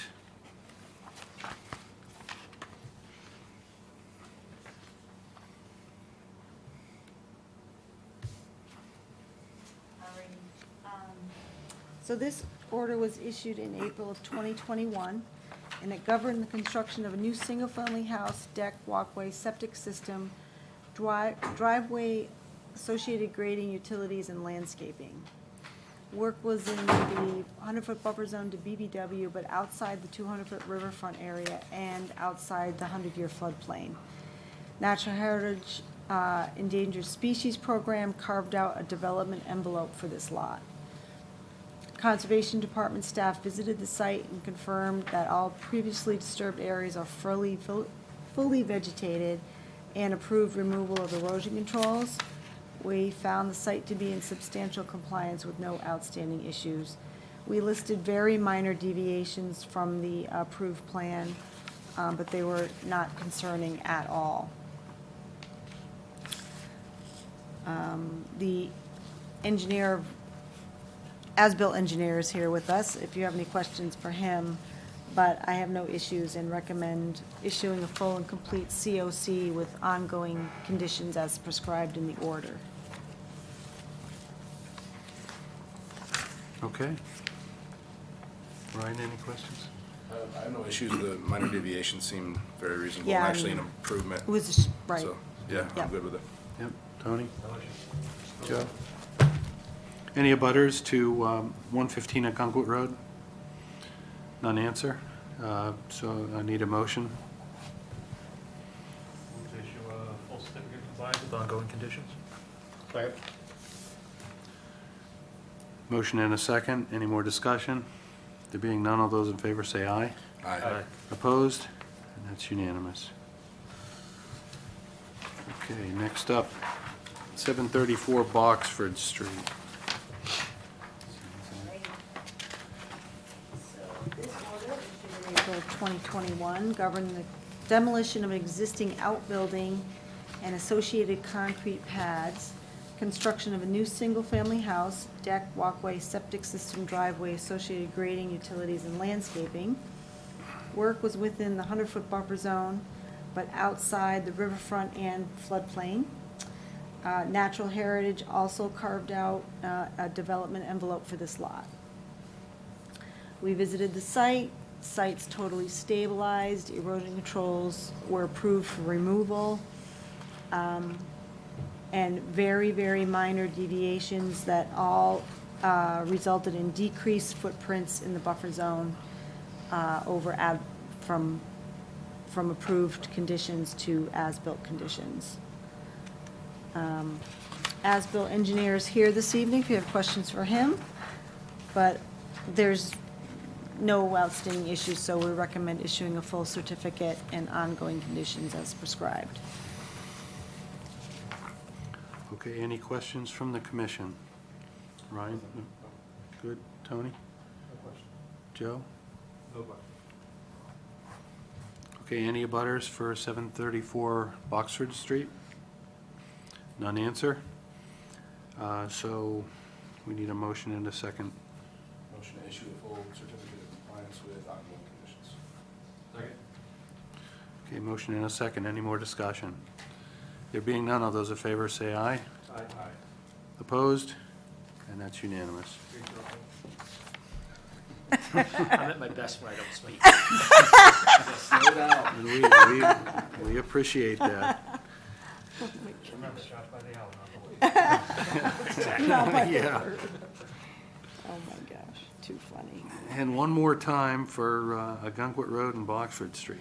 Well, 242862 partial COC request for 115 and 116 Agunquit Road and 734 Boxford Street. Alrighty. So this order was issued in December of 1997, and it governed the construction of 8 residential lots, a subdivision roadway, utilities, septic systems, stormwater management features, and replication areas. No certificates, partial or full, have been issued for this order at all to date. 115, 116 Ogunquit were lots 3 and 4, and they're the last lots on Ogunquit Road to be built. 734 Boxford Lot 9 gains access from Boxford Street, but was shown on the subdivision plan set for this file. Water main does run through 734 Boxford. This request is for a partial COC to release these 3 lots from the order. None of these lots contain any of the replication areas, and we just released 115 and 734 from their own orders. Construction of 116 Ogunquit remained out of jurisdiction, so that's why we don't have any permits for that. So I don't see a reason not to release these from that order. So these 3 lots, these 3 addresses were developed under the subdivision where they're now asking for a PCOC from the roadway section of the subdivision. Is From that, the yeah. is that, Correct. is that right? Okay. The roadway was constructed, but I think the order expired, and that's why these lots came back into. The original application was for the roadway and house lot development. Correct. Yes. But they didn't, they held off on some of the later lots, for Right. whatever reason. Right. When the parent subdivision order of conditions expired, these could no longer move forward, so they came in for separate permits. Right, But they still exist on that original order. exactly. So We this need to is, clean 'em again, out. this is another administrative to clean up the title. Yeah. You know. Through the closings, the houses have all sold, and through the closings, the attorneys have looked up, found these orders and asked that we take care of them, so. Why is that other order of conditions, well, the subdivision's been done 15 years. Why is they never closed it out? We'll have to ask Peter Breen that. I don't know. Engineers are expensive. Right. That's why we. But at some point, we're gonna theoretically, maybe even tonight, release all of the lots from that partial by partial by partial, release them all, and what do we have? That's why we go hold a bond. Yeah. Do we still hold the one? Oh, yeah. We still, I guess I'm okay with that. Yeah. Motivation's money. I mean, I guess, maybe it's a discussion for another day, but Unless it's not compliant. well, right. And if the lots, subsequent lots coming before us have replication areas, we'd have to make sure that those were compliant. So that original subdivision had a lot of that. Yeah, Up at the front end, Right. not down by the cul-de-sac. right. Yeah, away from these lots. Is that Foster comes to the, no, Comes in off of Rocky Brook. Rocky you know, Brook. Foster to yeah, Tanglewood to Rocky Brook, yeah. and then it went in and it crossed Rocky Brook, and off on the right again, I don't even know if this is the case, but I guess we probably should know. We don't want to release all of the individual lots until such time as we know that the subdivision is in fact compliant, and that if it's not, that the bond that we continue to hold can make it compliant. And again, the problem is, each one of these sales over the years to, unknowing property owners, they're the ones gonna be held, in Right. penalty here. Right. Because these are not part of the original developer ownership, these are third He parties. sold. Yeah, Yeah. But we're only releasing 3 lots could be the end of them. tonight. I remember over the years, incrementally releasing a bunch of them. Yeah. We may be releasing the last 3. I see. Oh, not on It's the all sub, partials, not the so it's- subdivision roadway. Well, that might be the Not hook right there. 862. These are this is the first request for any certificates for 862, 242, 862. Any of them. Any of them. Right, they did, Nothing in the front. I noticed in my research, some of the other houses came in and did individual notices, and they received certificates of compliance for those, but they never, nothing has been granted on Okay. the roadway. Nothing, So these right. are the first 3 lots Yes, to be, that want to get out of, of the parent Yes, subdivision order, exactly. right? So the others we gave total. Because I went in and I looked at the themselves. file, and I'm Gotcha. like, there's nothing here. there's nothing, right, This is the original filing, and then there's nothing. right. And I think what happened, I think they actually just built the road. There was a lot of land court stuff going on out here, and it took time.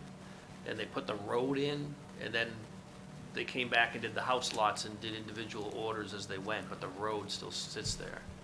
Gotcha, okay, I'm all set. And really what screwed it all up was the Rivers Protection Act. Did that come in there during the? That came through, I think, after the road was permitted, so everything had to get reshuffled because it was a perennial stream. Was anticipated, Yeah. I read in the order that the Rivers Act was anticipated, so, Right. yep. Yep. Okay, are there any abutters for 115, 116 Agunquit Road or 734 Boxford Street? None answer. So we need a motion for the PCOC for 242862 on those 3 specific lots. Motion to issue the partial certificate of compliance for lots 3, 4, and 9 with ongoing conditions. Motion and a second. Any more discussion? There being none, all those in favor say aye. Aye. Opposed? And that's unanimous. And now the subsequent order for this, for the same subdivision. 242-1433, partial COC request for 734 Boxford Street and 116 Agunquit Road. So this order was issued in August of 2009, and it governed the construction of a water main extension from the end of Ogunquit Road, cross-country to Boxford Street. This water main runs through 4 lots in that subdivision, 115 and 116 Ogunquit, an unbuildable lot that's sandwiched between 115 Ogunquit and 734 Boxford, and then finally over 734 Boxford. So that's not an unbuildable lot. That is a portion of 116. Oh. See how 116 wraps into Boxford and comes back around? Okay, you're right. So, Okay, yeah. the corporate line, I thought, was the property we are. line. Yep. Okay. Just so, don't want anybody to think there's something there that isn't. Yeah, Yeah. I thought that 116 looked pretty small. Yep. Okay. Got it, all right, so this would be, well, I would, so my recommendation was and still is to just issue a full and complete COC. Because the water main was finished in 2009. I have notes in the file documenting that my predecessor, Jen Hughes, had a post-construction meeting with Peter Breen and Greg Hockmuth, stating that the water main installation was completed and the area was stable and I think at that time she suggested then for Mr. Breen to go forward with the COC, but that never happened. What's requested is piece partial? Piece- Partial, but, Well, the water main is complete, right? yeah. Yeah, so And this it's is just been- for the water. Yeah. And it's been shown on all the other, Right. So, you know, separate orders for the other lots. So why was a partial requested? Because we're not, my Well, client did not put in the water yeah. main. So he's just looking to clear the title. on his lot. Gotcha. On his Okay, lots. I see. I don't know what else it went to. I don't know if there were any other Oh. parts of it, if it If extended it went through the down. subdivision road or anything like that. yeah. Right, All right. Makes sense, yeah. Well, I guess so. But. My client well, doesn't get the bond back, so he says, just clean the title and True, I guess. So I'm gonna pull up the approved plan. No, wait a minute. That's not it. All right, I don't have the approved, but I attached the approved plan to your packets. Okay. And it's showing a connection I think it just, from Ogunquit. So the water line in Ogunquit was already there. right. I think it, Yeah, I think I get it. I think it is just on our lots, but, Yeah, you know, if the commission wants to grant a full, that's fine. If well, I, we would just, I guess it could be confusing down the road if there's a partial, but it really closes everything out, and then it, I mean, the I water. mean, just it's- technically for documentation purposes, I mean, we should, I mean, Get it right. I guess I get Ben's point that he's not certifying that everything's hunky-dory with the water line, but it's been there since 2009. The water line's not our jurisdiction, it's the work above it, and so if it's True. all vegetated. Well, that's true. And it's all totally stable. I mean, yeah. long. been there a while. so are we sure, what did the original order conditions cover in terms of parcels? Was it just these 4 parcels? Or did it- Yeah. Okay. Yep. Yeah, so I mean, I don't see the issue with issuing the full if, Yeah. cause, you see what I mean? Because otherwise, I if know, there's a it's partial sorta hanging like- out there, but it's actually closing everything out, and then down the road, you go back to look at the paperwork, and you're like, there's some encumbrance, something's hanging over this, but there's Right. really not. It's a wild goose chaser, you know what I mean? Right. We've all had to do that This research. demonstrates the exact concern that I raised in the last one. Right, We end up, yeah. with all the partials gone, we still hold the bond. Exactly. Against what? Right, so, yeah, and then what are we looking at? What's it attached to? Yeah. I don't mind a full COC, I mean, You sure? yep. Well, Never refuse a gift. why is it only these 2 lots? It's 3, right? 115, 116? No, this one's just 764, This is just- 116. Yeah. Well, it's 4 lots, right? My mistake, because, A type on the front? Okay. well, actually, no. So on our okay, so this is why I said, the unbuildable lot. Because there's- GIS has it there- as a separate lot. Separate lot, that's what I, In the deed, it's a separate lot under land court. This, okay. that lot has 3 different land court parcels. So the assessor will take the deed with the 3 Oh, parcels and alright. show it as 3 different Okay. parcels, but Got it, if you look at them, they're all owned by the same person. all right. So that was my mistake.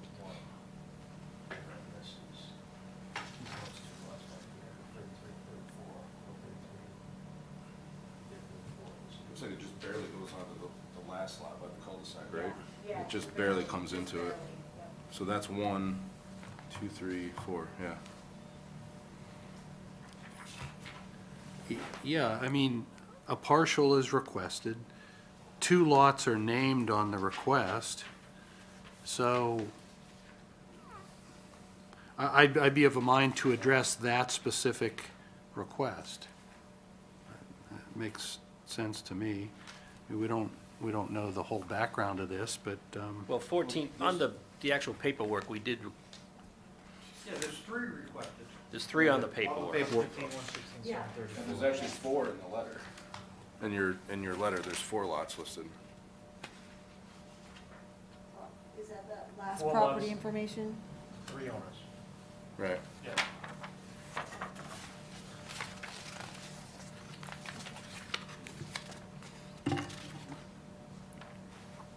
Yeah. Right, there's actually 4 assessors lots, because Right. 116 has 2 assessors lots assessors lots. associated with the That's- lot. That was mine. Yeah, so it literally says requesting a partial cert for those 4 lots Yep. in your letter. You're saying the actual, application form doesn't have the, all the lots? Let's see, let me see. Application has, There's 4 lots, 4 assessors lots.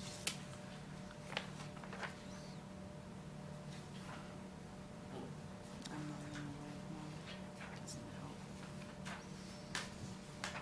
help. So we would have to consider those 4 lots, but if that's the only thing that's the OOC actually covered, then, I mean, it's sort of semantics, but you see what I mean between, if we don't give a full, it's gonna seem to indicate that there's still stuff to close out. Yeah, I guess if you ask for a partial, it encompasses the whole order of conditions. Yeah, Yep. it's a full, right? It actually said, the first box was checked, it's just the order of conditions was satisfactorily completed, so. I guess in my conversations with Amy, I said, I don't care, just these lots, if there's something else they want to hold, that's fine. But Yeah, I think at this point, we don't have a problem granting, my sense is, we don't have a problem granting a partial. I feel a little bit odd granting a full, not knowing the entire background of this. I'll suggest, why don't we grant a partial now, do a little bit of research, and if a full certificate of compliance is appropriate, it would be good to clean that up and, return bond and do the right thing. I don't think we have all that sorted out at this meeting, so I would rather just do the partial and then clean it up as we should, maybe at the next meeting. So, how do you feel about that, Commission? I guess, what are we actually approving then? So if we're approving that the work was complete over, all of the work that's covered in the order is complete, over all 4 of those lots, I guess maybe it's just semantics, but what's the actual partial? Like, where does the partial part come in? Because we're approving the entire thing. Yeah, Well, there's more than 4 lots on the plan. Yeah, but the work's only encompassing, And that's my point. I don't know really what were the lots referenced in the original Well, notice of intent. Well, I guess that's what. I guess part of it too is that, the person who posted the bond is receiving benefit from other people engaging, engineers to bring forward partial COCs with as-built plans. And so if I were to issue a full and complete, I'd release the bond.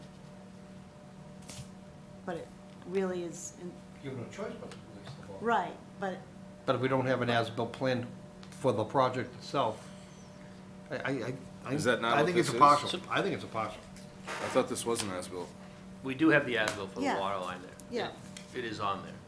yeah, it's on there. Yeah. That's one of the, there's And two plans, That's the 2 approval. lots, 2.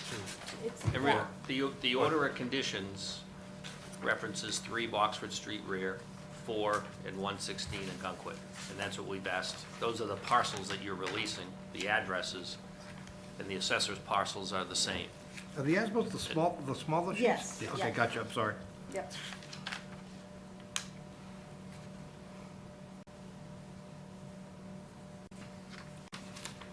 So the lots that we've listed in our letter are exactly the same as shown on the order of conditions. Yeah. So, I think the water line was completed, it's operable, it's on. These properties all connect to it. Oh, I'm sure. I know it's been accepted by the Public Works, accepted by Jennifer when she was here, Yep. so. All right, are these the only properties on the order of conditions? Yes. Amy? Yeah. I guess So- that's sort of, if, That's your point. if the work that was approved was truly done and everything is 100% in order based on the information you provided in your assessment, I feel it's just sort of academic to issue a partial now and a full later. It's, we're, what, Yeah. Full, No, because yeah. it doesn't matter which Right. lot is which. yeah, Right. I'm just not sure what's gonna come out between now and the next meeting, right? Like, what additional research are we doing to, Right. Like, who will it's- come forward this with is the the full submittal. COC? Yeah. Mr. Green? Can you chase him, you know what I mean? Yeah. I mean, he's gonna benefit, the full COC, he's gonna get a check in the mail for doing nothing. Right,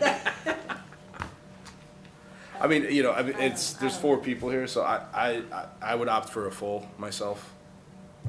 But, It doesn't seem that's like just there's my any vote. pieces missing. That would have been my fear, and Yeah. they're all here. Right. I just don't see any benefit to it.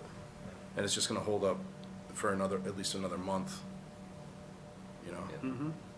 Well, I don't think that's an issue, but if we're sure about that, we should go with the full COC then, even though a partial was requested. And I know we've done this before, where we've made a change and issued a full COC over a partial request.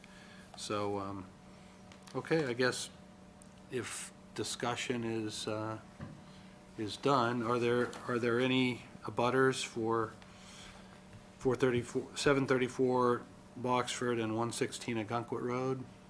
Non-answer. Time for a motion.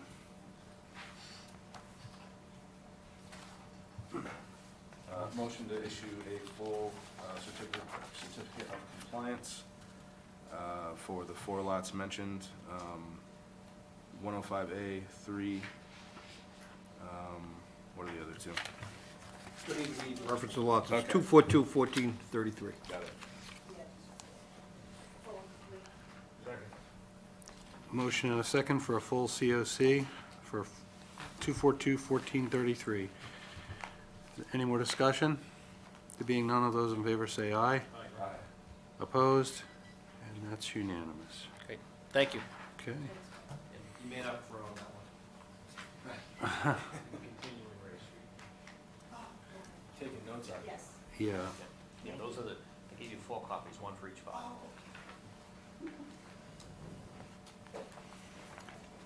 Okay, 242-1739 Ray Street subdivision, request to continue to January 25th, 23.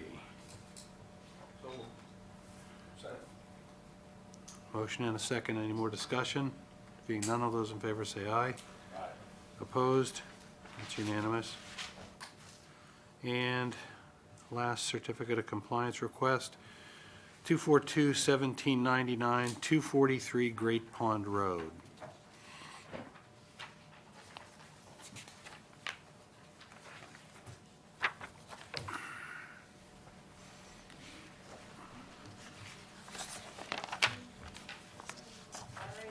Commission will recall, this order was issued in February of 2021, and it governed converting a portion of the existing deck to a patio, relocating the fence, construction of a deck addition, and construction of a koi pond and associated landscaping.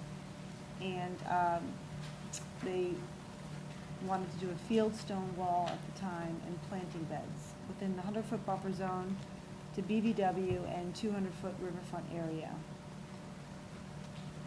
During the project, it was discovered that the koi pond and associated hardscape was out of compliance with the approved plan and encroached into a conservation restriction that encumbered portions of the property.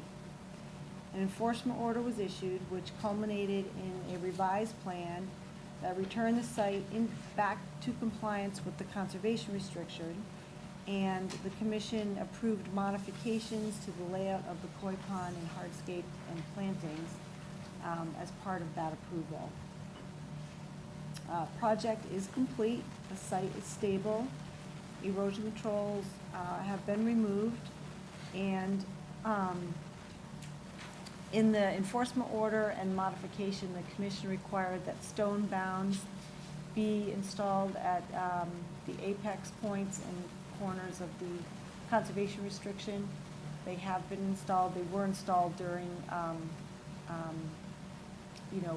corrective work, and they do have plaques on them now. Wetland markers are out there as well. The fence was eliminated completely. Let's see. Native planters were installed late in the fall, so they're dormant, but we counted them, and the natives are out there.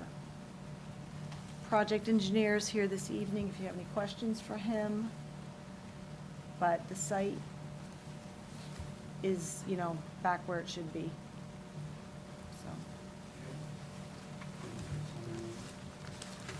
So. Okay, go to the commission. Any questions, comments? Ryan, nothing? Tony? We looked at the enforcement order? No, that's a good point, we should. So, yeah, I Forgot think about that. any motion should include lifting the Lifting EO it. at the same time Yeah. or previous to. Yeah, very good. Good catch. Good catch, thank you. You're right. Okay, to Tony's point, let's take a vote on the enforcement order for Okay. 242-1799. Move that we lift the enforcement order? Second. Any more discussion?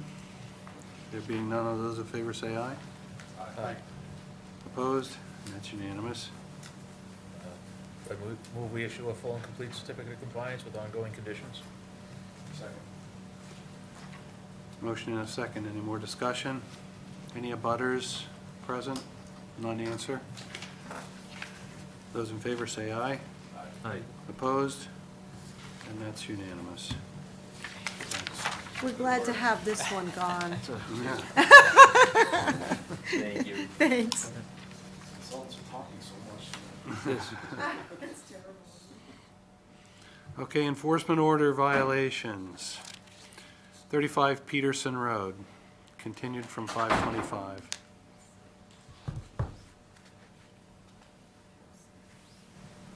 This is the Woodley Village. All righty.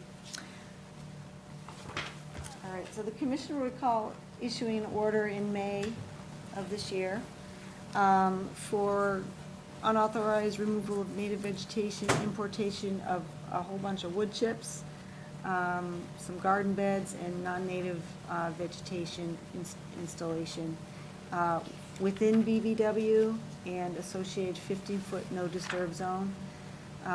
This property was part of a 40B, so there was reduced no-build zones. We gave the homeowner until November to remove the wood chips and reestablish the wall that demarcates the edge of the no-build. And she's done an amazing job. Amazing job. Like, we're blown away. Thank you. Yeah, really, really good. So we're down to soil now. You can walk on top of the reestablished stone wall. We have some native shrubs that the homeowner had placed that we're going to keep in there. Taylor was out there with Liping, and he recommends that she move forward with seeding right now and wait and see what comes up, because the seed mix does have woodies in them. So we'd like to see how they respond. He recommends seeding heavily next to areas where we have some purple loosestrife,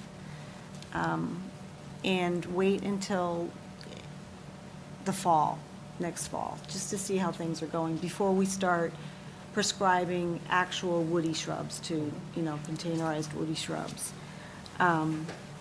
So, considering the fabulous progress, we have seed ready to go. I think what we'd like to do is amend the enforcement order to allow for seating now, and allowing for the staff to visit in September of next year to determine if any additional woody shrubs are needed.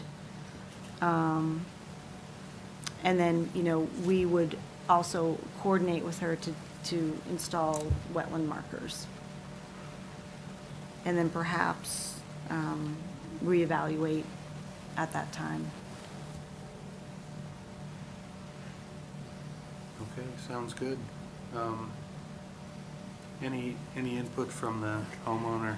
No, I actually appreciate the help from you guys and, also Taylor and Amy.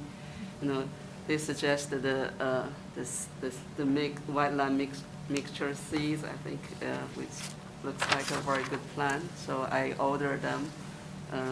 We'll spray them very soon, after the meeting with you guys.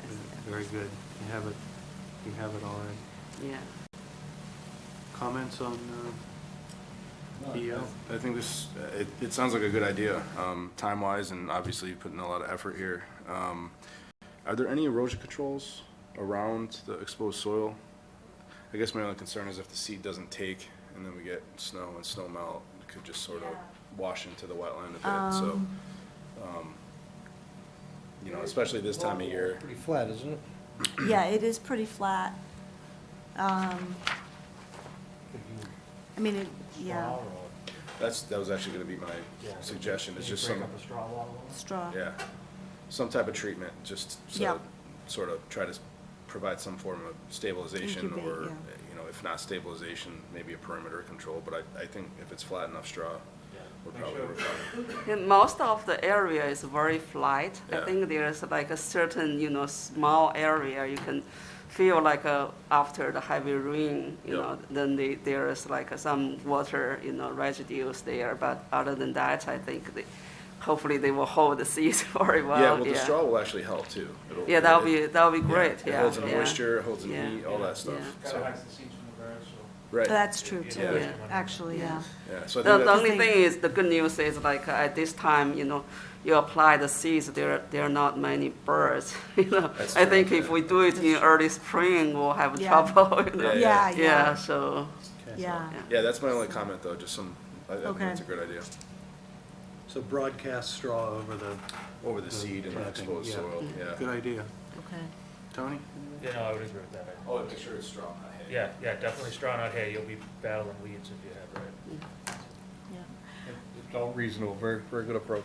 So Taylor just added that, the purple loosestrife, there's probably a really good seed bank there, and allowing for the homeowner to manage that loosestrife by removing seed heads and perhaps selective treatment with wetland-approved herbicide. Something to chew on. I mean, we can maybe reevaluate that in the fall if you guys want to, and not Yeah, I mean, you need a jump the license. gun right now. Are you talking about just like going to Home Depot and buying some herbicide like, Yeah, just the wetland-approved Okay. herbicide, but, Yeah, I but think perhaps we table can, that. we can table that. That's true, Well, that's sort of like, yeah, that's, you can see how yeah. infested It's they like, are already. I mean, it's, Yeah. it's- they are all over the place. yeah, it's gonna Yeah, be tough it's- to keep them out of there, but, Maybe we wait to see what we have in September. Yeah, okay, Yeah. yep, Okay. that's fine. So I guess we just would amend the enforcement order to allow for staff to revisit in September and see what's what, and then we can circle back with the commission. And to utilize straw on Straw the on the thing, planting yep. beds. Yep, okay. Huge. Okay. Okay. yeah. Okay. Are there any abutters to 35 Peterson Road? Anyone wish to be heard on the answer? So we need a motion to amend the EO. Joe? Joe moves. Second Ryan. by Ryan. And any more discussion? There being none, all those in favor say aye. Aye. Opposed? And that's unanimous. Great. Thank you for coming, Light Thank Ping, you, and for thank all you. your efforts. Thank you. Very much appreciated. Next up, 657 Salem Street, enforcement order update.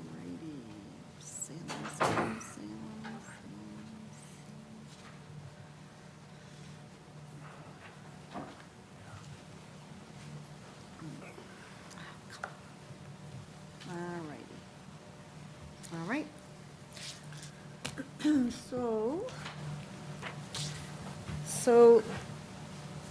The enforcement order required that the wetland be delineated and a restoration plan be prepared by a wetland consultant. Norse Environmental delineated the wetland on October 20th. Maureen Herald of Norris provided a wetland restoration plan, and we reviewed it, and we think that it's adequate. It does need some tweaks, but I'll get to that. We reviewed the wetland line and agree with the delineation. We want to point out that the homeowner had planted 6 red twig dogwoods, which are natives, and we'd want them to stay. Let's see. So while we're out there, we just noticed that there was, I mean, I know it's fall time, so leaves probably just get blown in. So that's going to impede, if you do a wetland seed mix, it's going to impede. So before we do any kind of broadcasting of seed, we'd need to get the leaf layer out. So the other thing is there's some non-native plants that were installed along the edge of the wetland, and, you know, we'd want those to be moved somewhere else on the property or outside of the 25. And then we'd recommend some 5 wetland markers on posts offset from the actual wetland flagging at the edge of lawn. And then there's red maples that are proposed in the planting plan. One of them is proposed between wetland flag 3 and 4, but we'd like it to be moved between wetland flag 4 and 5 to get an open area, so it's not competing with other, you know, existing trees and over a canopy. Let's see. So Taylor noticed that, you know, there is the bittersweet and the grape that's kind of the vine species that you were attacking, but there's probably a seed bed for those and the leftover, you know, cut, you know, stems that are just waiting for the spring to explode. So that's going to be a maintenance, you know, issue.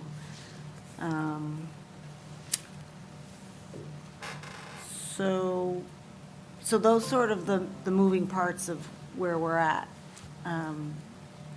Okay, so we have a planting plan. We have a planting plan. And we have some tweaks to that plan. Yep. So to implement the planting plan, we probably need a date. Yep. So we're revising the enforcement order tonight? Yep. Okay. Yeah. Okay. So, you know, to actually implement all the plantings by the end of May, we're thinking.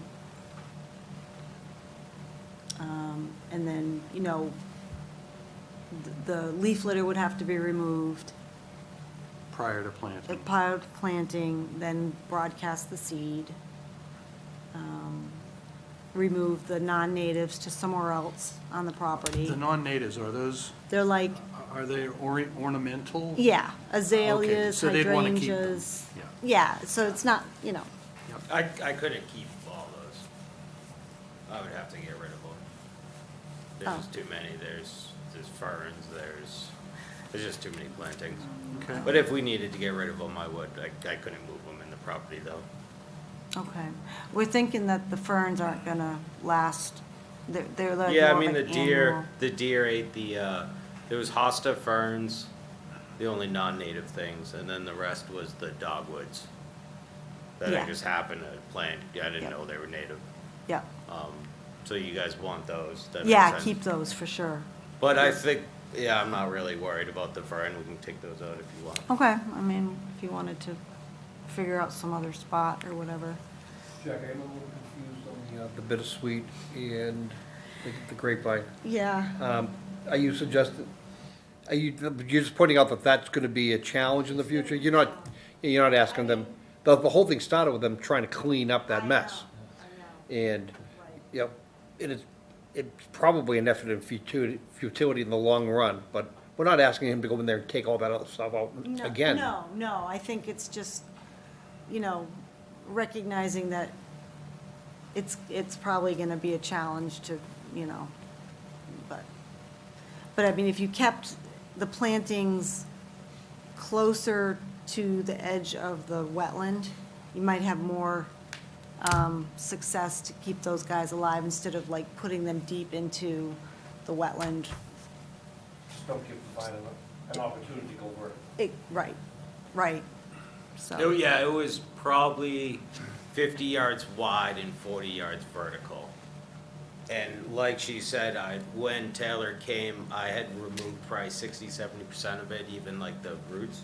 And then when he came, I stopped everything. So further to that left or the right of the property, if you're facing it, there's still vines that are alive, small on the ground. Yeah, But they were climbing right up, and they were actually grabbing the trees and ripping the trees down. yep, So this, yeah, I guess just, I'm a little confused too. So the violation was partially for removal of wild grape and Asiatic bittersweet, and now we're saying to continue to remove it or treat it to, well, I mean, I think if you're gonna do, I think, remove it to the extent that you let your new plantings live and the new maple Okay. trees live, you know what I mean? I guess that's what I was wondering is what's the guess that's- threshold, right? So like, I think we need to define what, if they're in front of us because they got in trouble for removing Asiatic bittersweet, and now Yeah. we're saying go back in and make sure you remove it every once in a while, like, we need to make sure we're very clear Right. on that. Right. And the other thing too that I'm a little concerned about is the or I guess it's said incorporate/allow for the use of herbicide. Right, I guess I'm concerned about that because to me, it's almost directing them to use herbicide. And if you're not a botanist or a wetland scientist and you don't know what species you're treating, Yep. that's, even hand removing Yep. should be done by somebody who knows the vegetation. Right. And not that you don't, but Yeah, it's just a concern No, I know. overall.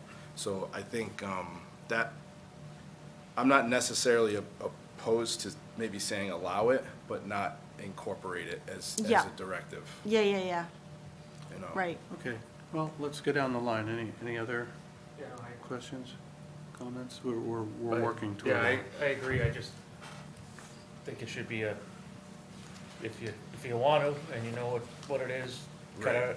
cut it out, proceed at your own risk. Yeah, because some Not people put- might not be comfortable Yeah. using not- it either. Yeah. Right. it's- I think that's just Taylor's background. Yeah, And yeah. knowing, well, what's really gonna kill it, and, but then again, you're not necessarily on your property doing that, so, you know, Yeah, no, 'cause, Yeah, I think as much as if the bittersweet encroaches onto your property, cut it, don't.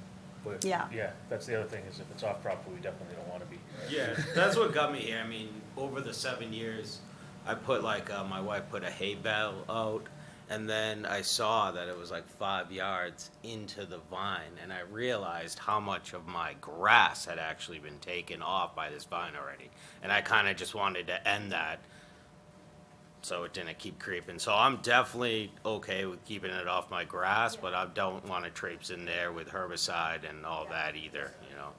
understood, yep, And that's really not my wetland. right, I know, it's your neighbors, I know. The only question I heard that I have a question about is posts. I'm worried about costs and posts, like, so that's in between me, that's not my wetland, but no one's back there besides deer. Like, Right. that's someone else's property that's 40 yards away. And then there's nutmeg over there. But I thought the, post would be so people know not to dump things, and the only person that needs to know that is me, and I certainly know that now. I gotcha. Too. But, all right, let's keep it moving. Could we do maybe for a sale, I would have to post it? I'm really worried about costs. They're not gonna be that expensive. No, they're, Then it's gonna be just It's the not timber bad. posts and we have the placards, They're like $2, $3 $2 a piece, so. oh, so I can buy the post and drive it in? Yeah. Okay, it's not that Oh, big a yeah, oh, deal. nothing like. Oh, like okay, a I didn't four- know Like a what we were 4 by talking. These are 4 8-foot pressure granite treated. posts and they're engraved. Oh, okay, yeah, no, I got No. I got a sledgehammer, I just didn't know what we were talking. I know fences are expensive, and I didn't want to have to call McGregor, and he would have given me, Nothing like that, just, All right, thank you, I appreciate Nothing like it. yeah. It's a home project. Okay, yeah, no, if I can handle it, I'm happy. I wanna be clear on articulating our expectations and being realistic of what that might look like when we go down and do a follow-up inspection, one growing season after we do the restoration. I mean, I have a He's leaf gonna, blower. we're gonna know he put the plants in, we're Yeah. gonna see that. Yeah. We may go back and do that follow-up for looking at survivability, Yeah. and they've all been overtaken. We're not saying control bittersweet and control the grapevine. If those plants that he planted get overtaken by those Yeah. invasives, I think the expectation should be, he's done what we've expected him to do. Right. And that's what Norris And not kind of expect to felt. get, a Yeah. 70% survival rate. She said, like, look, it's already coming back already. It's gonna come back. You're gonna be battling these vines. Right. Yeah, I the think idea is you- to give the shrubs a chance to grow up enough to where even if it starts to take over, it's a race, really, at the end of the day, but, it sounds, I haven't been out there, but it sounds like it's gonna be you doing your best to give these shrubs the best opportunity they can before it eventually takes over. Yeah. And red the trees. maples, And which the I red mean, I'll be maples, yeah. invested in because. Oh, yeah, trees. absolutely. I mean, they're beautiful and they cost a lot of money, so, whatever you guys suggest about having them survive, I would love to. Yeah. If I'm gonna spend the money and plant them, I'd love them to live. So Yep. let's get the main points of the changes to the EO that Okay. we're talking about. Yep. We've got some modifications that you're working out with Maureen, right? Yeah, well, just in terms of adding sort of steps to the planting in terms of removing leaf litter before planting starts, doing the install, spreading the seed, installing the markers, and just having a deadline for those things. So the deadline for the planting is 5/31/23? Yeah, Okay. And then we've got the markers, wetland markers, which can be the same time, could be the same same time. time.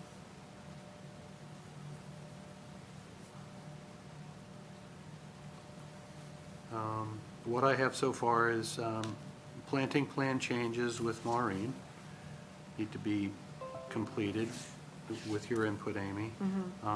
Remove the leaf litter prior to planting. Yep, Planting by May 31st, 23. And installation of wetland markers by the same date. What else? So if we're doing restoration, we would typically do a follow-up inspection, okay. two growing seasons, grow- one. okay. Yeah. All right, And growing any- season follow-up. Anything about invasives? Well, I guess just remove to the best of your ability to allow for the plantings to survive and keep them off your red maples. I think Do we want to condition that, or? I would say so. I mean, at least through the monitoring period, the invasive should be removed to the extent practicable in order, in the vicinity of the Yeah. trees and shrubs. And you're gonna wanna do that anyway, so. Yeah, let's, right. If we don't say it, it's prohibited. It'll be, so we should say. Yeah, Yeah, good point, yeah. Yep. so just put a general invasives control. Yeah, And both of those are considered invasive.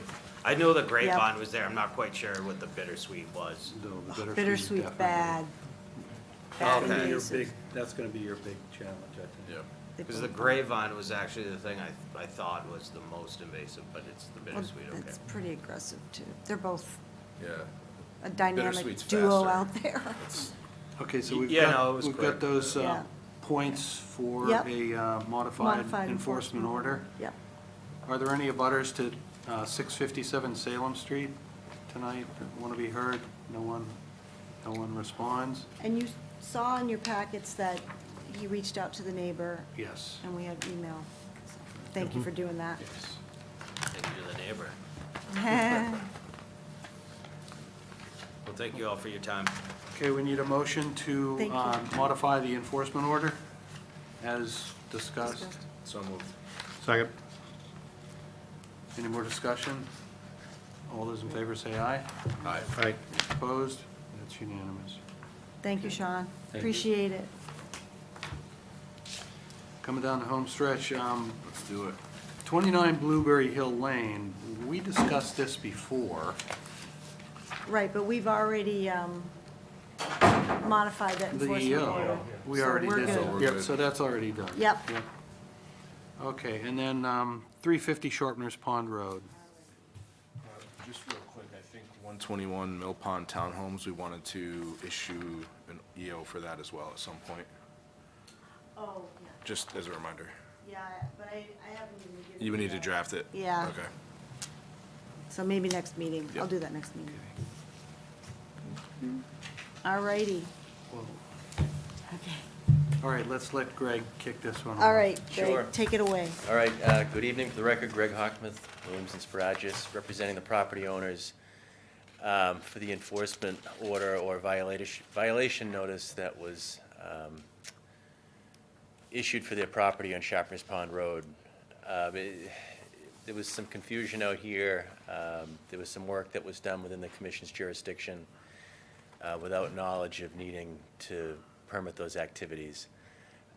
We were contacted by the property owners, and we went out and investigated. We did find an isolated vegetated wetland that we are almost certain is also functioning as a vernal pool.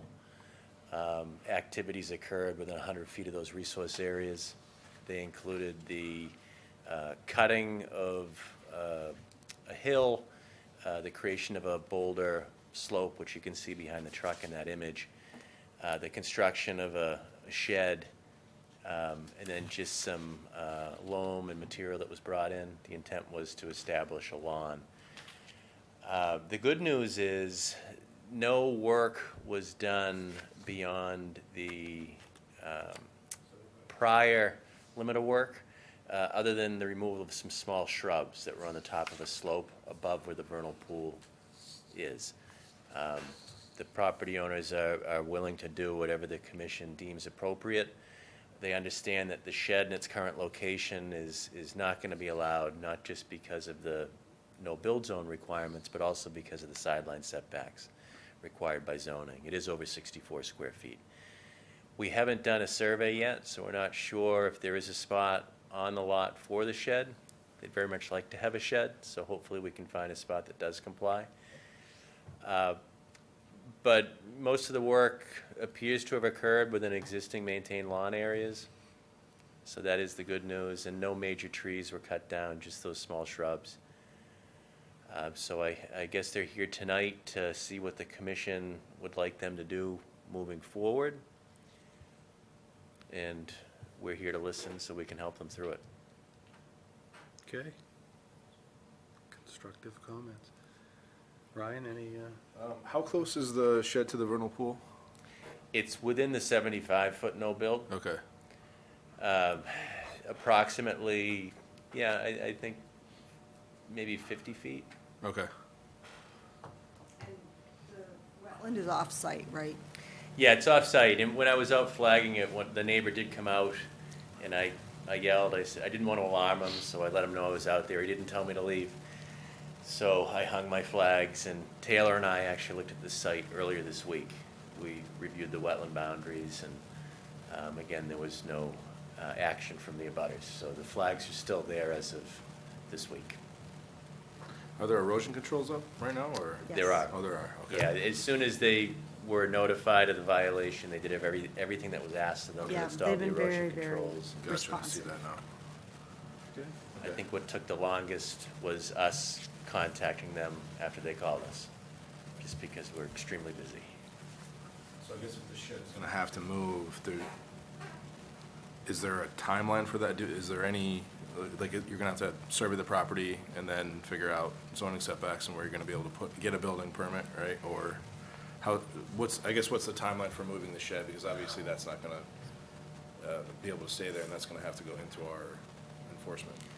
Yeah, so that's one of the things we wanted to talk about, is if a permit is going to be required. If a permit is going to be required, we'll definitely have to send the survey crew out and put together a plan. If there's a possibility of handling restoration under an enforcement order, then the property owners may decide not to reconstruct the shed at this time and to pursue a survey in the future. That's all I have. Okay. Tony? So the vernal pool, not listed as a potential vernal pool, just from up? It's listed as potential, Oh, but it not is, okay. certified. All right. Yeah, and it has to be a vernal pool. Yeah, no, just, I was hoping there was some more leeway for you to. Yeah, yeah, it's full of buttonbush and. Yeah, no, Holds water. I guess the other thing is, the work is roughly where the old limited disturbance was, is what you said, so. Yeah, there were some small shrubs along the top of the slope that were cut down, but no trees. The intent wasn't to expand the lawn any closer. There's a riprap slope from this lot going down to the Okay. vernal pool. Oh, So, So the top of slope was where okay, the, I got it. all right, so that makes me feel better, that, Now, but you can see in this picture, I guess this is the top part. Would you say that this is the start of the riprap? yeah, you can kind of see the. close to it. I'm guessing Taylor was standing where the slope starts when he took Starts. this photo, looking toward Sharpness Pond. The slope is actually behind to the right. Okay. And it's a good 20 feet above the bottom of the pool. So. Drops off quite a bit. Yeah, I can't speak for the whole commission, but if the shed was gone and it was somewhat restored with maybe a strip of woody herbaceous vegetation at the top of the riprap slope, I think that could be an enforcement order instead of a notice. but- We have some grading in here though, too, don't we? Yeah, they cut into the hill. The intent was to put another roof off that shed and create a carport to park a truck under, pretty much where I'm parked, just a little further back. So the slope was cut into, and the slope was held with the boulders that you see. I wouldn't call it a boulder wall, it's more of a boulder slope. Yeah, like, just steep riprap, like boulder riprap, Yeah. instead of just Yeah, dump. it's what we would have proposed, probably. It's very stable. And the slope below that boulder riprap is less than what it was originally, so it's not increasing the speed of any runoff or anything towards the vernal pool. If anything, it's less. Yeah. Yeah. That's, And the septic system is off the porch to the right, okay. more than likely 100 feet away from that resource area. That last photo shows the erosion controls on the top of the slope. So Okay, there we Yep. go. Yeah, that does drop off. Yeah, yeah, and everywhere we augured, down where those mature trees are, it was filled. So I'm guessing when these lots were created, they brought in a lot of fill to flatten it out. What do you think, Joe? I'm agreeing with everybody's comments so far that if this were to have come in as a NOI, we would have approved it. The grading work, though extensive, has been done and it's stabilized. So I don't think we would necessarily need to go to any other, RDA or order of conditions. I think we've got enough that we could do this under an enforcement order. But the shed that's under the premise that there's no shed involved. Because that does have to, I guess we could go so far as it must come out of the 75, and just leave it at that. You know, how that washes out is really not our issue, just as long as it comes out, just that it comes out of the 75. And that's all I have to add. But I don't think an additional filing is necessary. You're lucky. You did things right, other than not coming in ahead of time. Yeah. Yeah, I'm kind of I'm in line with you guys. I am concerned about the grading, that there's no record of it.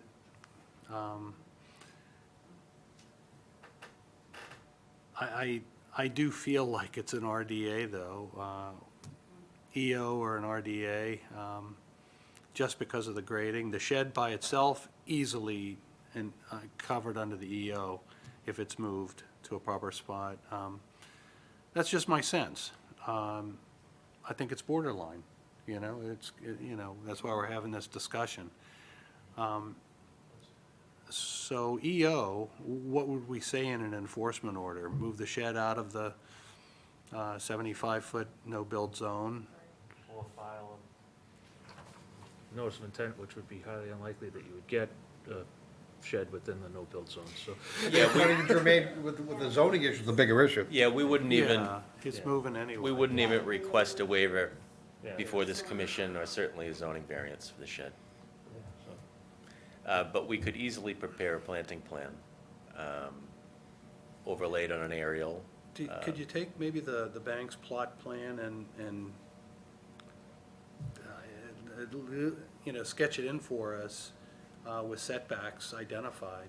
This had a previous order of conditions, right? Just because, we've got to have it clear what it is you're going to propose. So we would probably condition that as part of the EO is to accurately locate the final shed location on a, some kind of an accurate plot plan.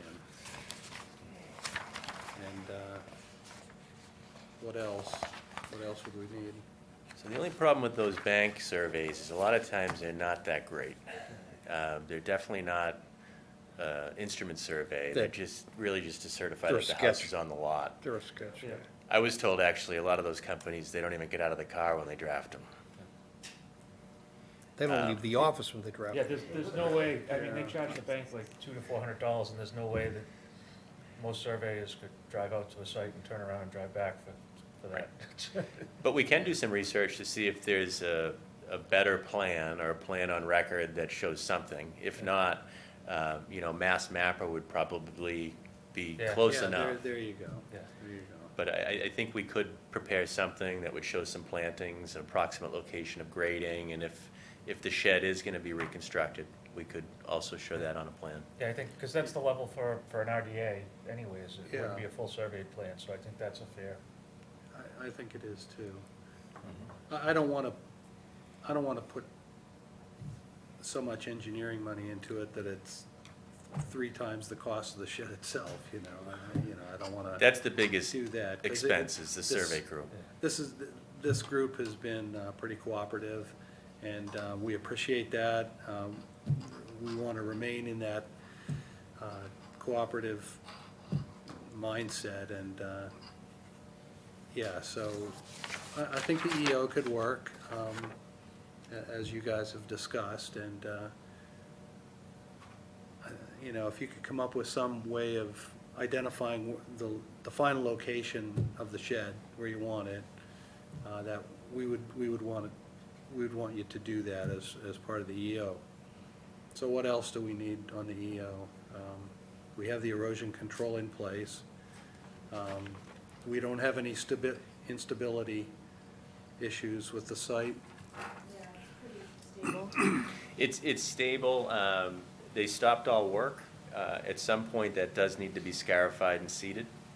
And if it is done this month, I'd also recommend putting down some type of tackifier or spreading straw, just because there is a little bit of a slope here. It doesn't slope towards the wetland, but it would just be a good idea.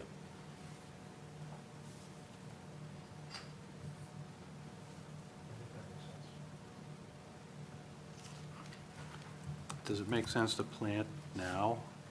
Is it, I think realistically, if it's seeded now, you wouldn't get an established lawn until next spring. I think you're right.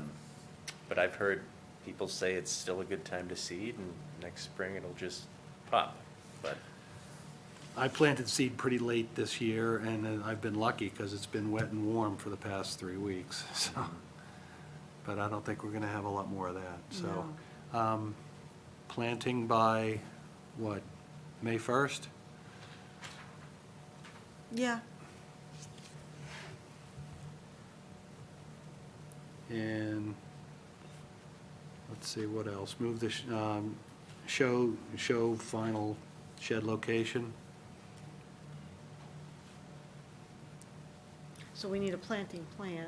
Well, we move shed outside of 75 foot. No disturb, Yeah. right? Like to show it, the plan we Yeah, well, just to make sure it's, Show the and language move. is in there. Show and move. Yeah. And then planting plan. I do see what you're saying. I'm going over it in my head, like how to word this, because, you know, an enforcement order has to just alleviate the actual violation. The whole thing is a violation, but it's, I see why you're sort of in the gray area on it. Like, and I'm just trying to figure out how to word it properly in order to Yeah. capture that, Right. you know?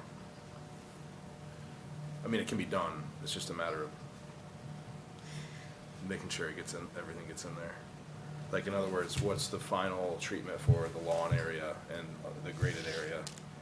That would have to be directed. Well, we'd. We're asking for a Asking submission for- of a planting restoration Restoration sketch plan. plan. So that's gonna include all the grading, like the lawn area. Is that what's gonna propose to go back to? yeah, we'll cover it with notes. Okay. Area to be, scarified and seeded. Okay. Yeah. You know what you're doing. So planting We'll give it a plan shot. by, what? Planting plan by February 1st? January 15th? I don't know. Second week second meeting in January? Is that, Yeah, Is we're that not gonna reasonable? sit on this. We're gonna get Yeah. going on it right away. Planting plan by second meeting in January. second meeting? That allows us to discuss it in February, and then hopefully we get an early spring. Yeah, Yeah. yep. And then we've got the plantings in place by May End of- 1st. yep. Yep. And. Or end of May 31st. End of May. May 31st. Yep, Just in case there's a problem. Yep. yeah, I know, Weather and- inventory. Yeah, right, And then show and move shed outside of 75 foot, no build. Right. No build. right. Okay. Sound fair? More than fair. Thank you very much. Good. Thank you so much. Okay, any All right. abutters? I don't think I so. don't think I so. don't think we have anybody else, unless the Mr. Producer is a butter. Okay, so we have some points for the enforcement order. Need a motion to issue. Motion issue as stated. Motion and a second, any more discussion? There being none, all those in favor say aye. Aye. Opposed? And that's unanimous. Thank you very much. Thank you. Have a Thank good you night, so everyone. much. All righty, all right, yeah. We have no pass files for that property, for 350 Sharpers. I guess. Let me see. It's built in it says it's built, thank you so much, Greg. Appreciate your coming. Thank you, guys. Built in 1986. That's what our assessors. So, There were some, Okay. it's a Wild West back then. no, 76 was the Wild West, when it was a Oh, yeah. drag, when it was a drag strip. Amy, do we adjourn before we enter executive session?